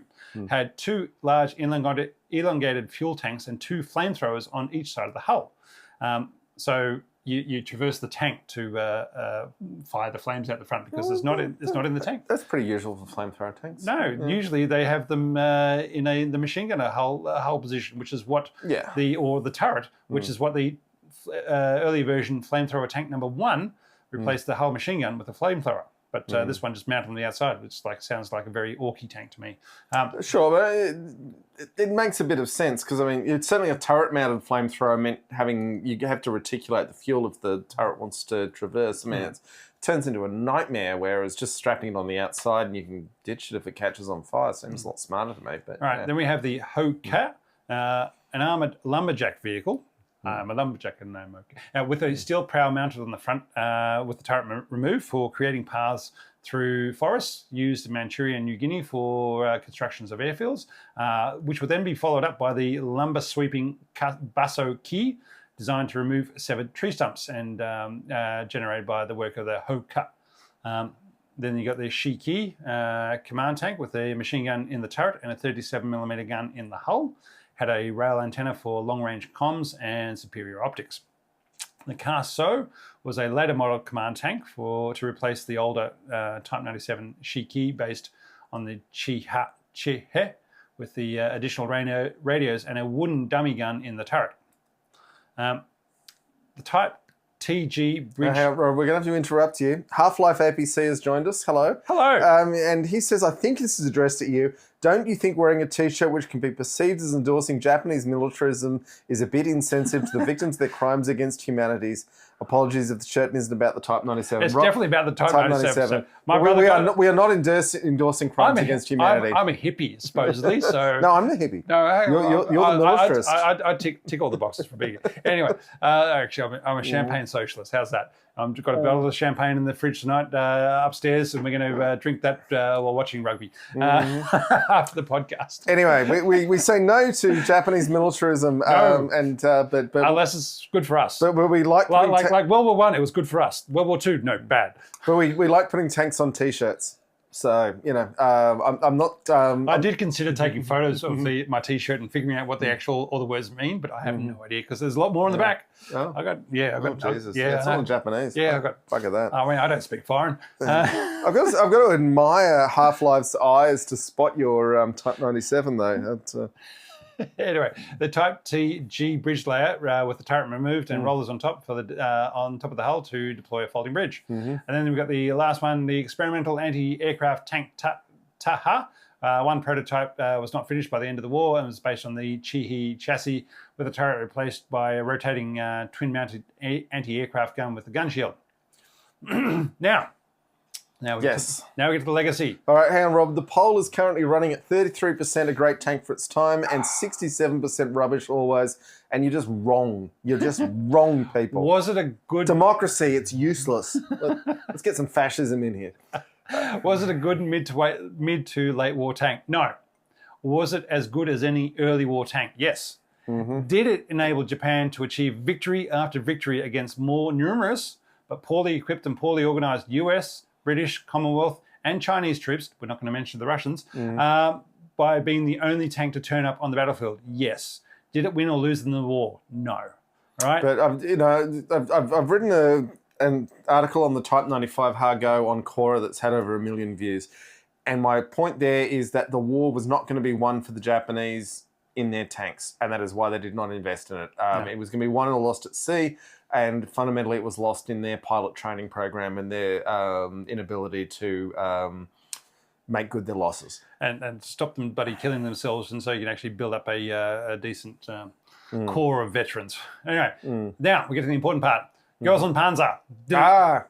Their movie, the Type 97s from the Chi-Ha Tan School, starts the movie doing a bonsai charge against the Brits of the St. Gloriana School and getting blown up. So not Malaya then. They also then get plenty of screen time in the Girls on Panzer De Finale series for the Chi-Ha Tan School. So that's the important part.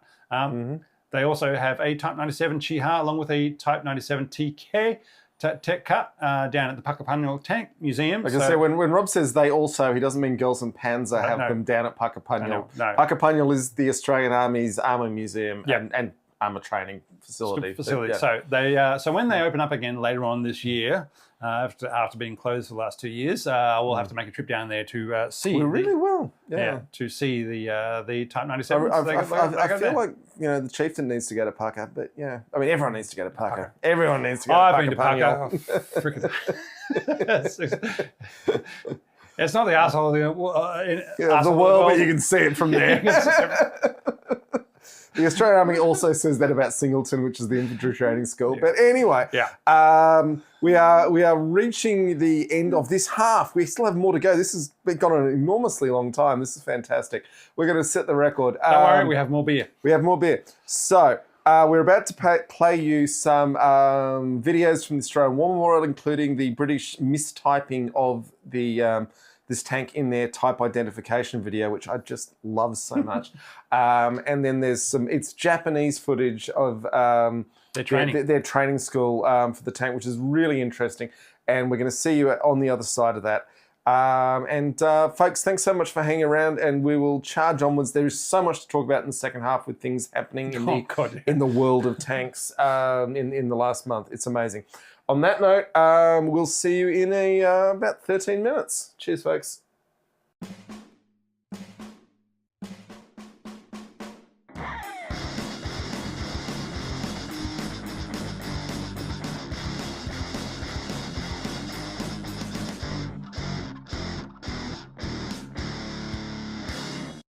And we're back. So, in answer to Philippine Dreams, waiting for Godzilla to show up. Godzilla, just remember, boys and girls, fought Chaffies, not Chi-Has. Right. Which is a shame.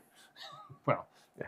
Anyway, that's what we got. There is another. So that was a great little couple of great little films from the Australian War Memorial. There's another one from 28th of September 1945, showing the handover parade when Major John McKay, the commander of Squadron B Squadron, 2nd 4th Australian Armoured Regiment, officially took command of 80 Japanese tanks at Kokopo on the island of New Britain, Papua New Guinea, previously known as German New Guinea, which was also the scene of the first Australian land action in World War I in September of 1941, when 1914, when 500 Australians took on, scraped together Australians took on 300 German, basically police on the island as the beginning of the war. So, what's it time for? It is time to thank our patrons, who are the most awesomest people in the world. Yeah. All right. Yeah. A group chat that even Peg Heseth couldn't mess up. So, let's quickly run through who we've got. The Artificer tier, who they get the interview early and the ad-free video and the audio of the show. We've got Brian Jenkins, Chicago John, Chris Pezze, Cornelius Weber, Johnny Oot, Late Apex, Maxi Mist, Monty Mace, and Pear. And then in the Apprentice tier, who also get the ad-free audio and video of the show, we have Anton Gorbanov, Carter Heller, Christoph Keller, Dan Sapienza, David Mulvaney, Elliot Spicer, Floaty Burb, Gihuk, Hans Wang, Henry Hemmer, Jay Beckman Strauss, Jamie Stokes, Red Rum X1216, Russell Phillips, Scotch 12, Steve Matthews, and Tony L. Now, I'm glad that Red Rum's not 8647, because that'll get you in trouble. Yes, yeah, very good point. That'll get you arrested. Just even suggesting that someone might think ill of great leader is a thought crime. Now, there's been ongoing issues with patrons and Apple Bastardry, and we've been saying for months now, use the web browser to join if you're so inclined, because that way Apple doesn't tax it. But come on to totallytank.net and find the link from there. We have noticed there's been a decline in new patrons since this issue blew up, so don't let that be the reason you don't subscribe.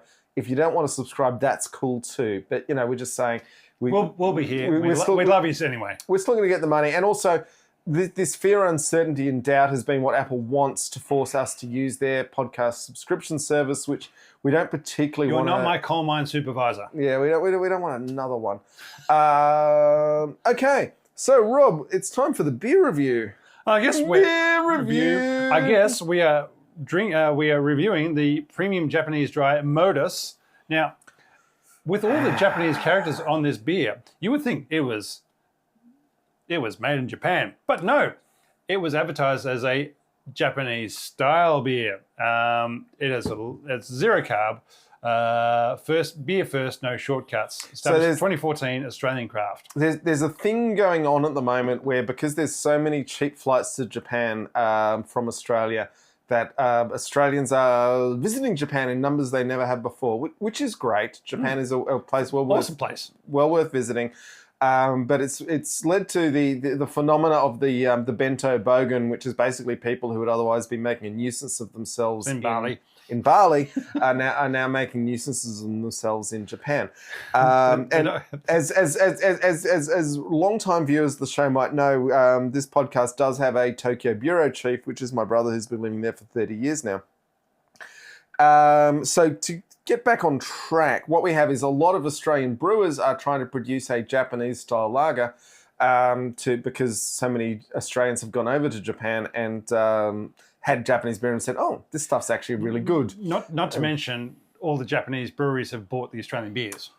All 85% of beer drunk in Australia is owned by a Japanese brewing conglomerate. Yeah, it's like our gas as well. Yeah, that we produce for the rest of the world, and we are the second highest producer these days. It's owned by Japanese or American companies. Australian-produced natural gas has to go for a holiday in Japan before it gets reshipped to Australia because we're stupid. It's really stupid.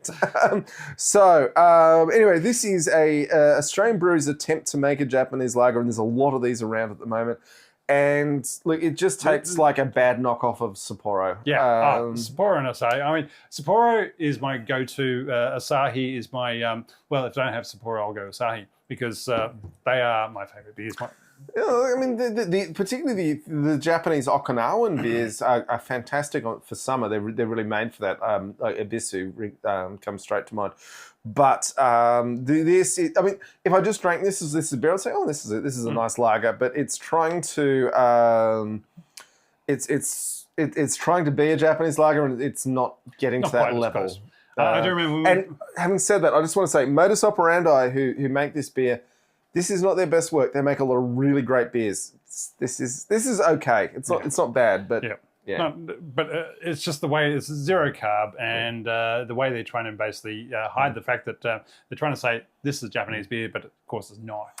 Just quickly, Half-Life ABC is asking, how did that natural gas deal get finagled? And it comes down to... Because all their politicians go work for the gas companies after they get out of politics. But the shorter-ish answer is that it's because we were willing to lock in long-term gas deals, and to fulfill those long-term gas deals, the gas has to go to Japan, and then we can buy it out of their market.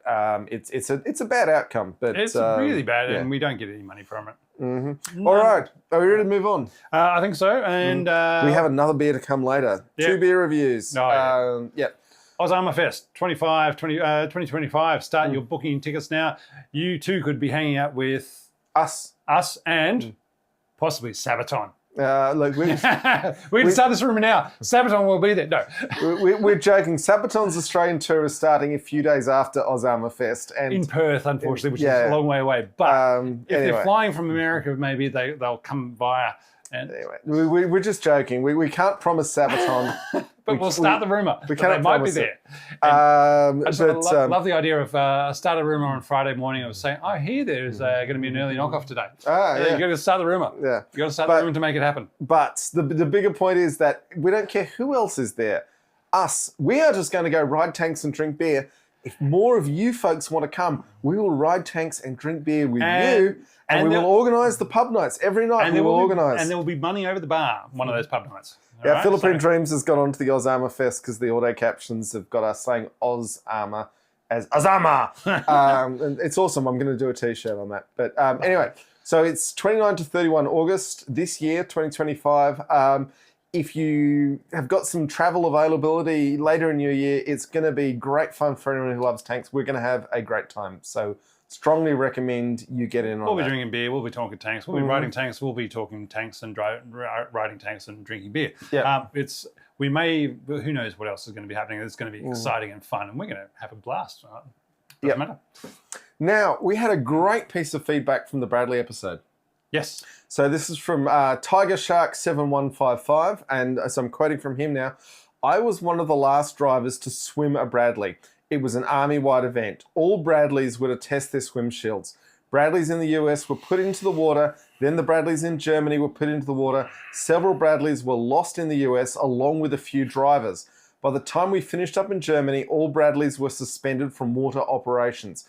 A few weeks later, mechanics came by and helped us pull out all swim screens and equipment. As I understand, the screens were faulty and collapsed. I'm not surprised if the Army tried to blame the crews. We could only swim in flat, calm water, and I don't remember if this was before or after the FMG guys had to come by to add the extra bottom armor. My M3 Bradley was 00000042, and my scout platoon was used for the model kit for the M3, even down to our platoon insignia. I was in 3rd Infantry Division 363, armor from 1986 to 88. So thank you so much for sending that through. That was absolutely fascinating.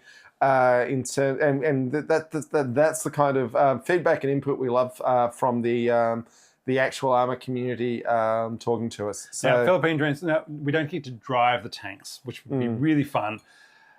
One day maybe, but we do get to ride the tanks. Yeah. So the point of certainly the Australian Armour Don't worry, Festival, we'll be drinking beers and then riding tanks. Yeah. We'll be doing that as well. Yeah, but we don't drive the tanks. No, although we're very responsible on our driving, drinking and driving. A certain Nicholas Moran, when we went in 2022, did crash a T-72 into an 88.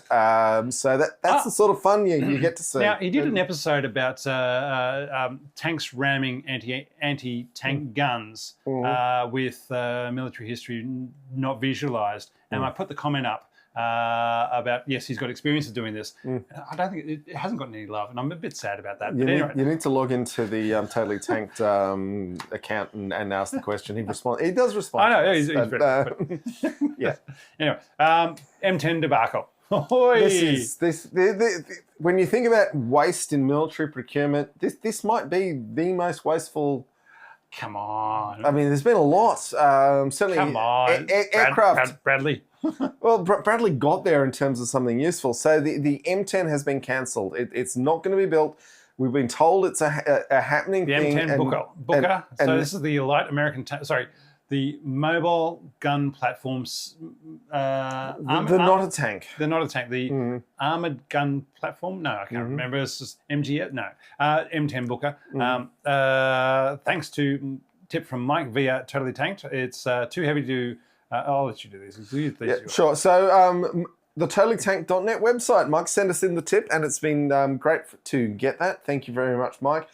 Basically, the problem with the M10, the many problems actually, it's too heavy to do the things it needs to do. It can't use the bridges at the infantry bases it's meant to go to. I think Fort Campbell Kansas is the one that's causing a lot of the problems. 82nd Airborne.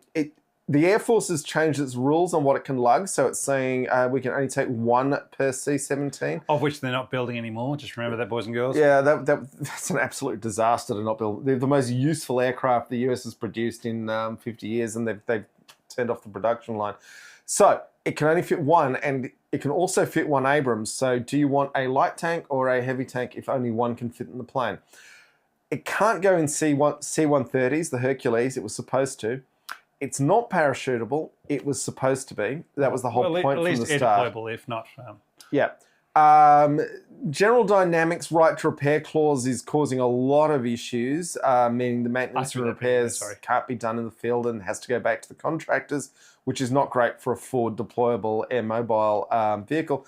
But you've also got the huge issues that it has no active protection system. It has no counter-drone capability. It's supposedly a new tank, and it's just not fit for the 21st century battlefield. Philippine Dreams is saying we got banned from TikTok for excessive inebriation. We appealed that, and we won the appeal. Yeah, we won. Don't you go talking smack about us like that. We won. Yeah, because we're winners. Right. Yes. Look, it looked like such a good little tank. I really wanted it to be successful, but it kind of failed. I've had some very vociferous feedback as well. We said it had the L7 gun in it. It was the M68 gun, wasn't it? Well, it's a new gun. It is L7 ammunition compatible. Yes. But it is a much lighter weight gun and is not an L7. Yeah. So we take that feedback on board.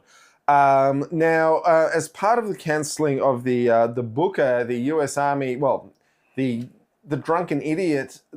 I think that's a fair comment about Pete Hegseth. He wants to sue us.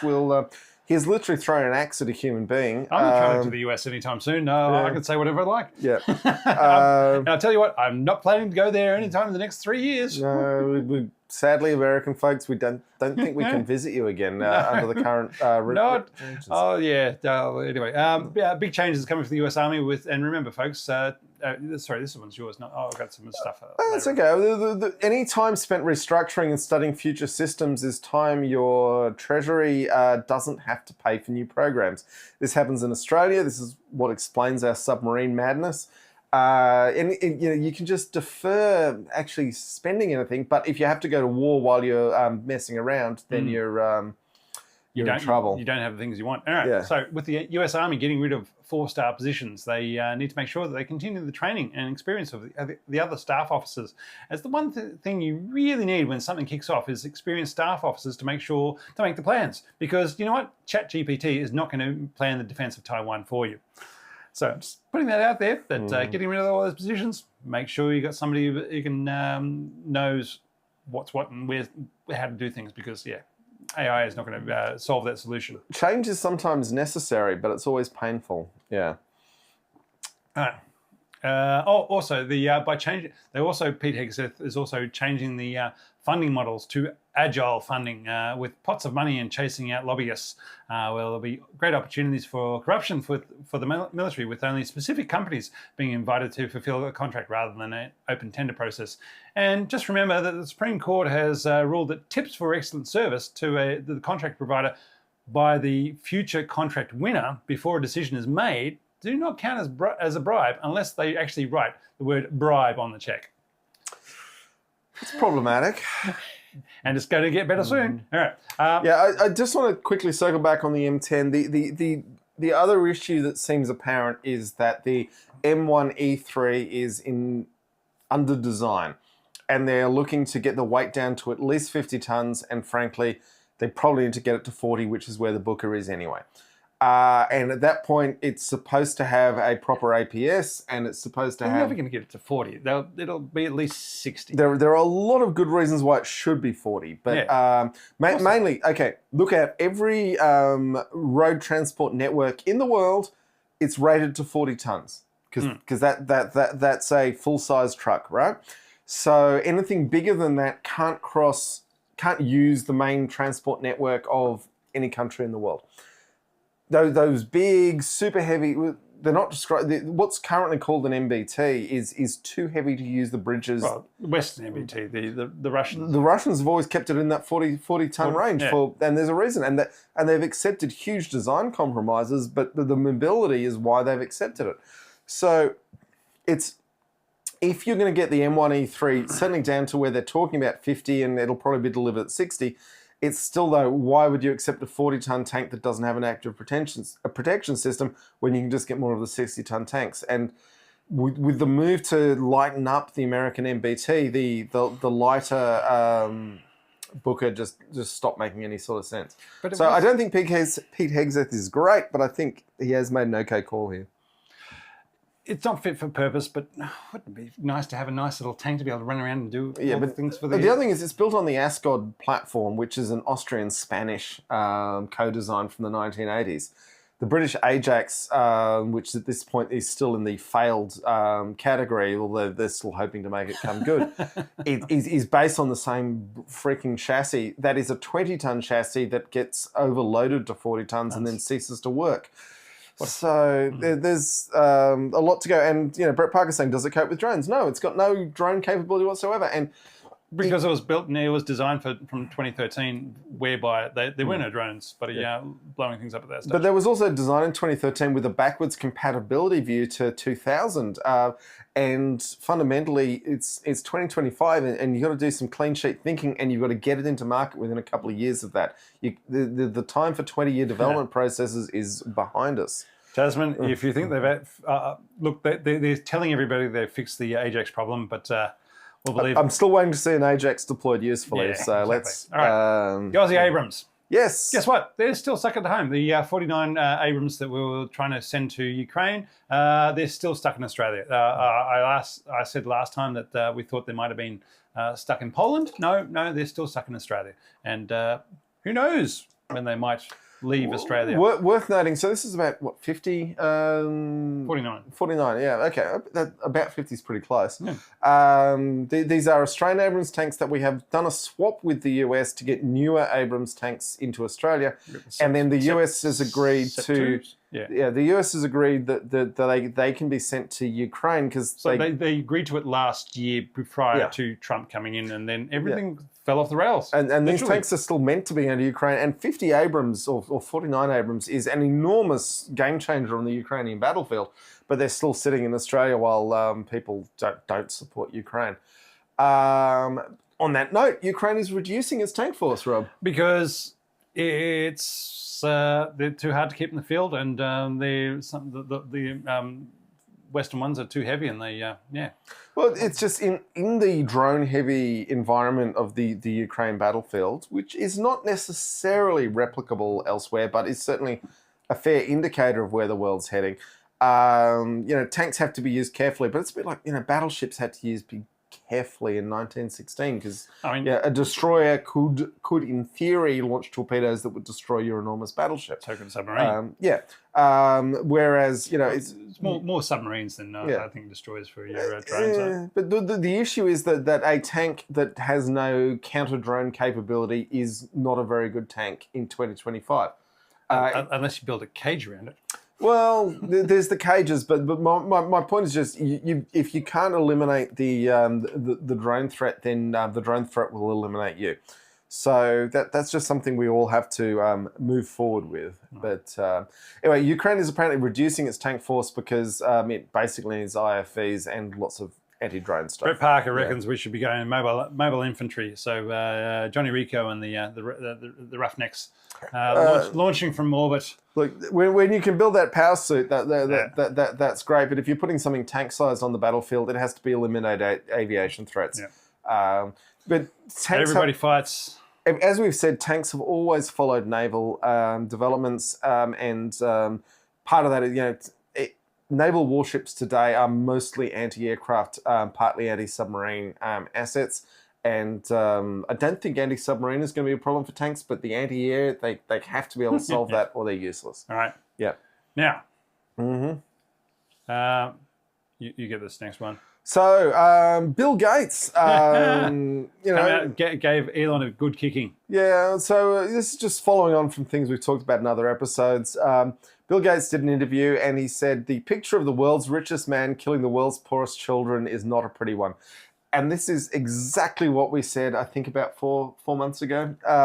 So I just wanted to throw that in the show. And let's give a shout out to the 98-year-old World War II veteran who ran over Tesla and Sherman. If you go to totallytank.net, we've got the video up on the site. I mean, he wasn't driving, yes, but neither were we. So, but he said, "Come on, let's go crush these fascists." we did it back then. We'll do it again, and away he went.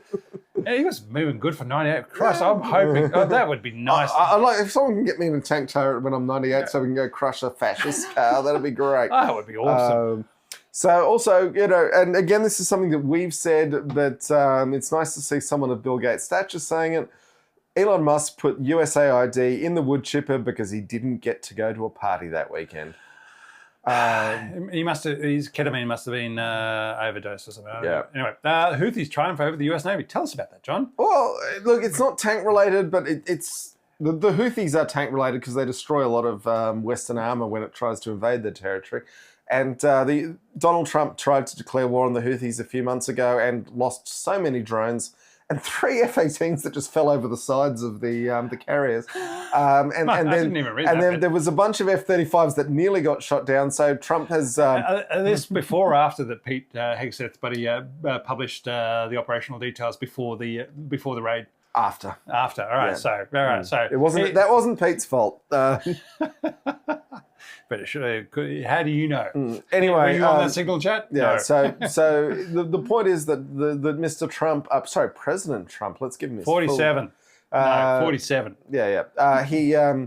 He has totally abandoned the Israelis and said that he's leaving the Houthis to run their bit of Yemen. As long as they don't bomb an American ship. American ships. The Brits haven't agreed to it, and he hasn't said anything about them bombing Israeli ships either. Yeah. So, they're going to bomb Israeli ships. They are definitely going to do that.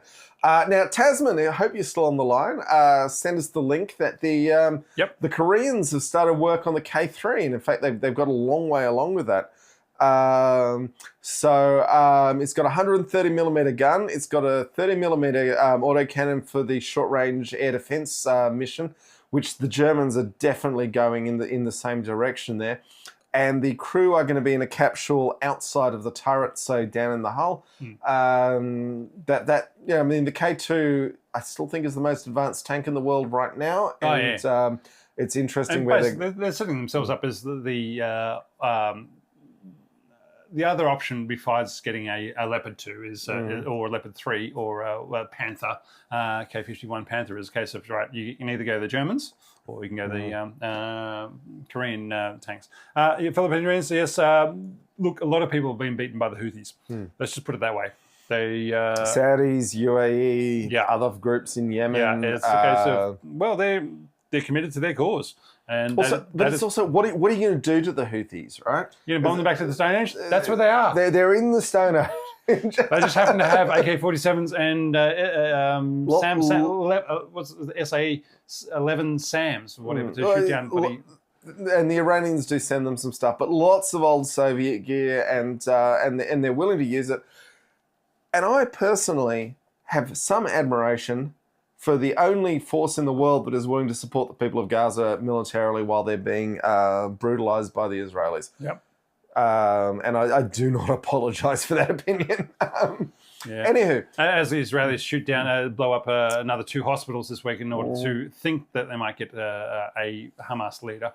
They blow up hospitals full of people who... No, they're trying to force a genocide because ethnic cleansing is genocide. Let's not kid ourselves. And which is why Trump has just let in all the South Africans to America, because they're going to have to flee South Africa because it's a genocide. There were only 57 of those. But I mean, as a gesture, that was off colour. But anyway... Moving on, Rob, you want to talk about the...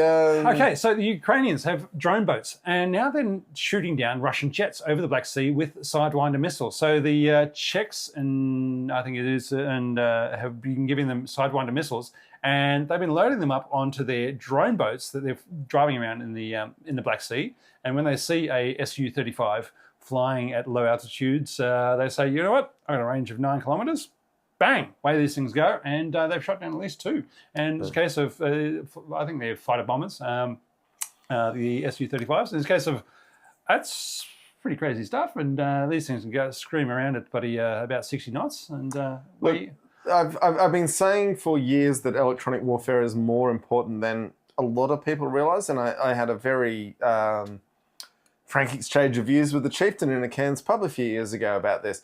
But fundamentally, radio intercept officers are required in fighter jets. So if you need one of them in a fighter jet, you need one of them in a tank in the modern era. And we're getting to a point with EW. The Russians are deploying a lot of EW in the Ukraine war. Theirs tends to be continuously emitting, and because it's continuously emitting, it's continuously targeted. And this is why you can't just have a jammer and hit the on button. You actually need operators to decide when is the appropriate time to use it. Because anytime you are emitting electronic warfare countermeasures, you become a giant radiating target. So it's a very complicated sphere that is very poorly understood and extremely classified. And I just happen to know a little bit about it, but I would not claim to be an expert because, like I said, everyone who actually knows about it doesn't get to talk about it, and it doesn't appear in the public as much as it should. I just like the idea that the Ukrainians are taking air-to-air missiles that have a certain range. They're putting them on boats, and then they've got to have a booster to get it up there because air-to-air missiles are designed to be fired from 60,000 feet at Mach 2, and then they use that speed and height. They're just shortening the range on them probably, and they're saying, but they're fitting these air-to-air missiles on boats and then firing them from the sea to where these planes are flying overhead at certain ranges out to about 9 kilometres, I think they said, and shooting them down. It's going, wow, it's a case of it's innovative and low cost, as long as they can actually keep getting the Sidewinder missiles. But you say low cost, they had to put that missile on a drone and send it bobbing out across the ocean and hoping it would... It's not necessarily the best use, but they achieved the results, so I can't question it too hard. But yeah. All right. I am now going to go on to our next beer review beer, which is the Sapporo Premium Black Beer. All right. Rip that next to your microphone. Okay. The big cans, the 650s. Sapporo make the most beautiful beer cans in the world. There is, without question, because they look like a beautiful glass. This is the Black Silver Bullet, as it were. Now, when I was skiing in Japan last, which was quite a long time ago, I started out going to a lovely place on the hillsides of Hirafu, Niseko, and I'd have my pork katsu curry and 2 beers. And I started out with a 350ml beer, and then it went to a 350. Then it went to a 375ml beer, and then it went to a 450ml beer, and then it went to a 500ml beer, and then it went to a 660 or 650 imperial pint beer. And as I was going through the days and having one of those or 2 of those for lunch, I always said I only had 2 beers. And they were delicious, and with my katsu curry, and I'd have a great afternoon skiing from there. Anyway, yes, it's a very dark Sapporo Premium Black. It's a black lager though. I mean, it's It's only 5% though, so it's in this big can of 650 ml can. It's 2.6 drinks, and I'm looking forward to it and seeing how we go. Because even though it's not quite winter here in Canberra, being the 17th of May, it is still. Yet you posted the photo this morning when it was cold, but I tell you what, it was after about 11 o'clock this morning. It was beautiful. It was beautiful and sunny and not cold at all. And I don't really think it's been cold actually here in Canberra yet. Oh, look, we had a cold, foggy morning, but climate change is insanely real and insanely damaging. And yes, yeah. As I was having to explain to my child, yes, we're in the middle of. I think it's what's the climate thing of La Nina, whereby the temperatures are very mild, which means it's great here in Canberra because we have very mild winters. Everywhere else is getting lots of flooding and everything else like that. And so yeah, I mean, it's a classic Simpsons meme, son, this isn't the coldest. This isn't the warmest winter of your life. It's the warmest winter of your life so far. Yeah. All right. This is really nice. This black. It's very malty. Yeah. And malty in a good way. Look, we are no strangers to being fans of Japanese beer making, and I would happily say that the Japanese buying the major Australian breweries has improved the quality of domestic lager in Australia enormously. Good on you, Japan. Thank you so much. And we like your skiing too. All right. Although on a slightly unrelated note, getting back into totally sanct territory, the Japanese have got an article in the US Navy Institute journal Proceedings just this week saying Australia should buy the Megami class frigates from Japan. And the reason they gave was that if the war kicks off with China, all the Japanese bases will be destroyed immediately. So if we've got the same frigates, then the Japanese Navy can continue to functioning out of Australian bases. That's not what you want to base your decisions upon. No, I would like to think that Japan... It is one reason, but it's not the reason you want to base your decisions upon. I mean, it's better than saying, oh, look, we have to keep the Americans invested in this, so we have to spend $368 billion over the next 30 years to get some subs. Or our involvement in the Vietnam War. But yeah, anyway... that was quite a thing to read. But Rob, you want to talk about the Australian election? Yes, I do. All right, and yes, in Australia here, we had an election here 2 weeks ago, and we said, you know what, Trump's MAGA? No, we're going the other way. Yeah. Same as Canada did. Yeah. Yes, the Conservatives got their hats handed to them.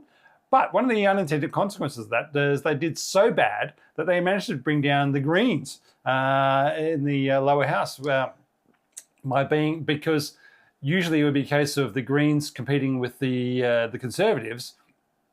Then it became the Greens competing with the Labor people, and the Labor people won. And that was how bad the Conservatives did. They changed the dynamics and killed off the Greens. Look, Rob, as a very former Greens election worker and strategist, it's not just the Liberals' fault. The Greens have got a bunch of other problems they're going to have to deal with. Huge problems. Yeah, the Greens always have huge problems. There's a lot of why I'm a former one of them. But anyway, it's why the Independents are doing well.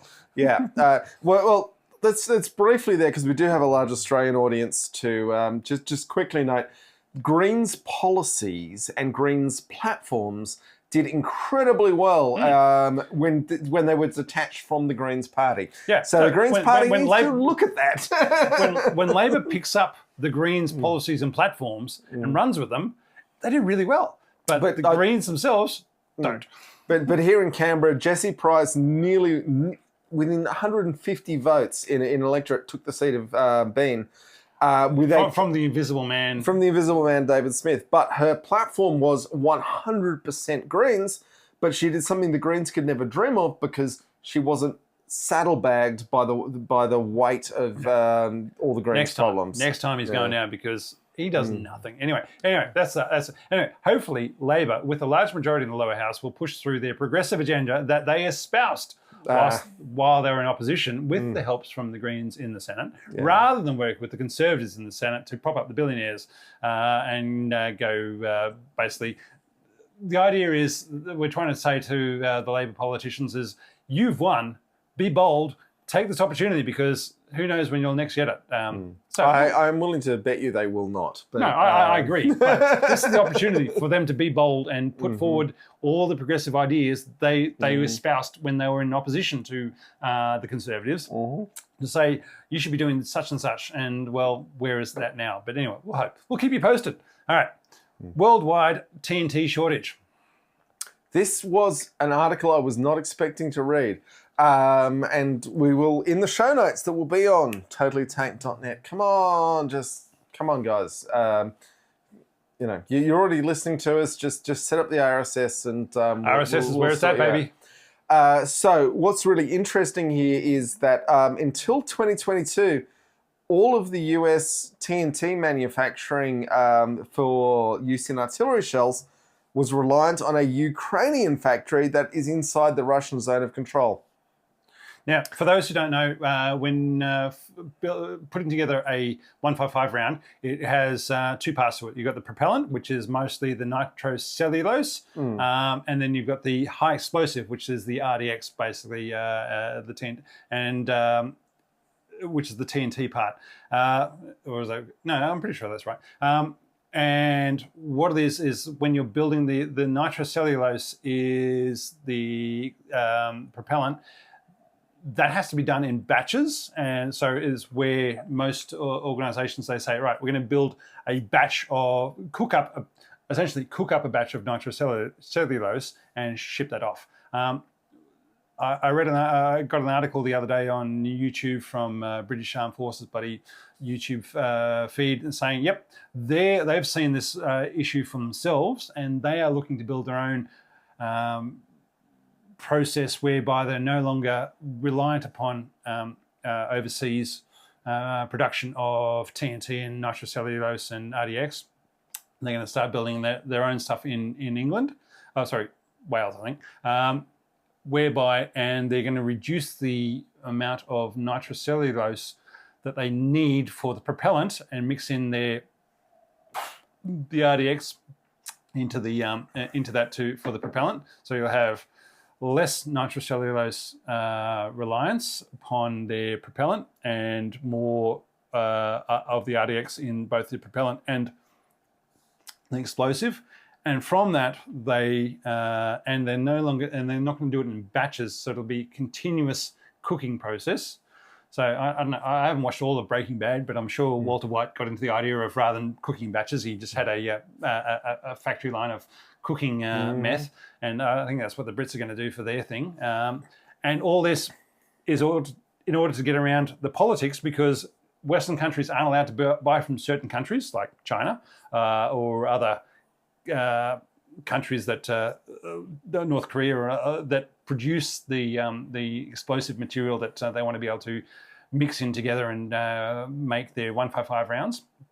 The logistics of it, and in order to ship things over, and logistics and costs, so shipping things from certain places to other certain places, and then the supply chain issues of if you are buying your nitrocellulose and RDX and TNT from Brazil or other places, which is where they're looking at, if those ships aren't available and or you have huge tariffs on those things, hint, hint, if you have huge tariffs on those things, then they're not shipping to your country anymore, and therefore you're not getting the things you need to be able to make the 155 rounds that you want to be able to use in 2027, just in case something happens then. But there's a problem also for America that any imports that are defense related have to be carried on American flagged ships.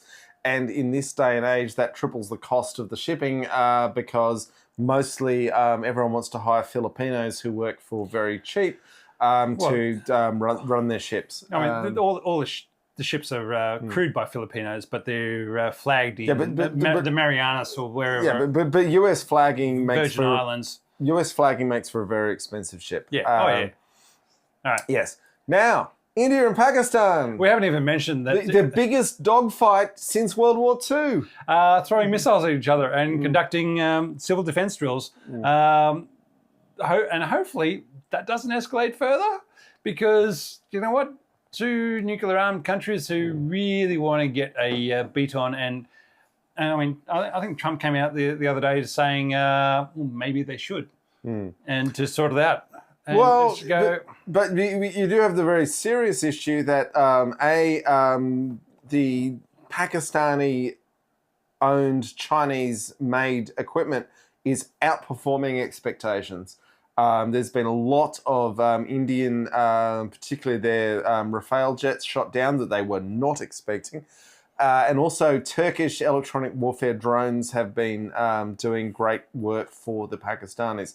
So it comes back to, I keep trying to tell you people, the electronic warfare is really important and is in fact the future. Now, Rob, you've got one last thing you want to talk to everyone about. Now, the Royal Navy, John, you say it's been in operation for 800 years? I didn't Google it, but I know. I couldn't Google it, so I got no reception in your roughly, in your dungeon down here. Yeah. All right, but anyway. Sex dungeon, Rob. Sex dungeon. I did not say that. I did not say that.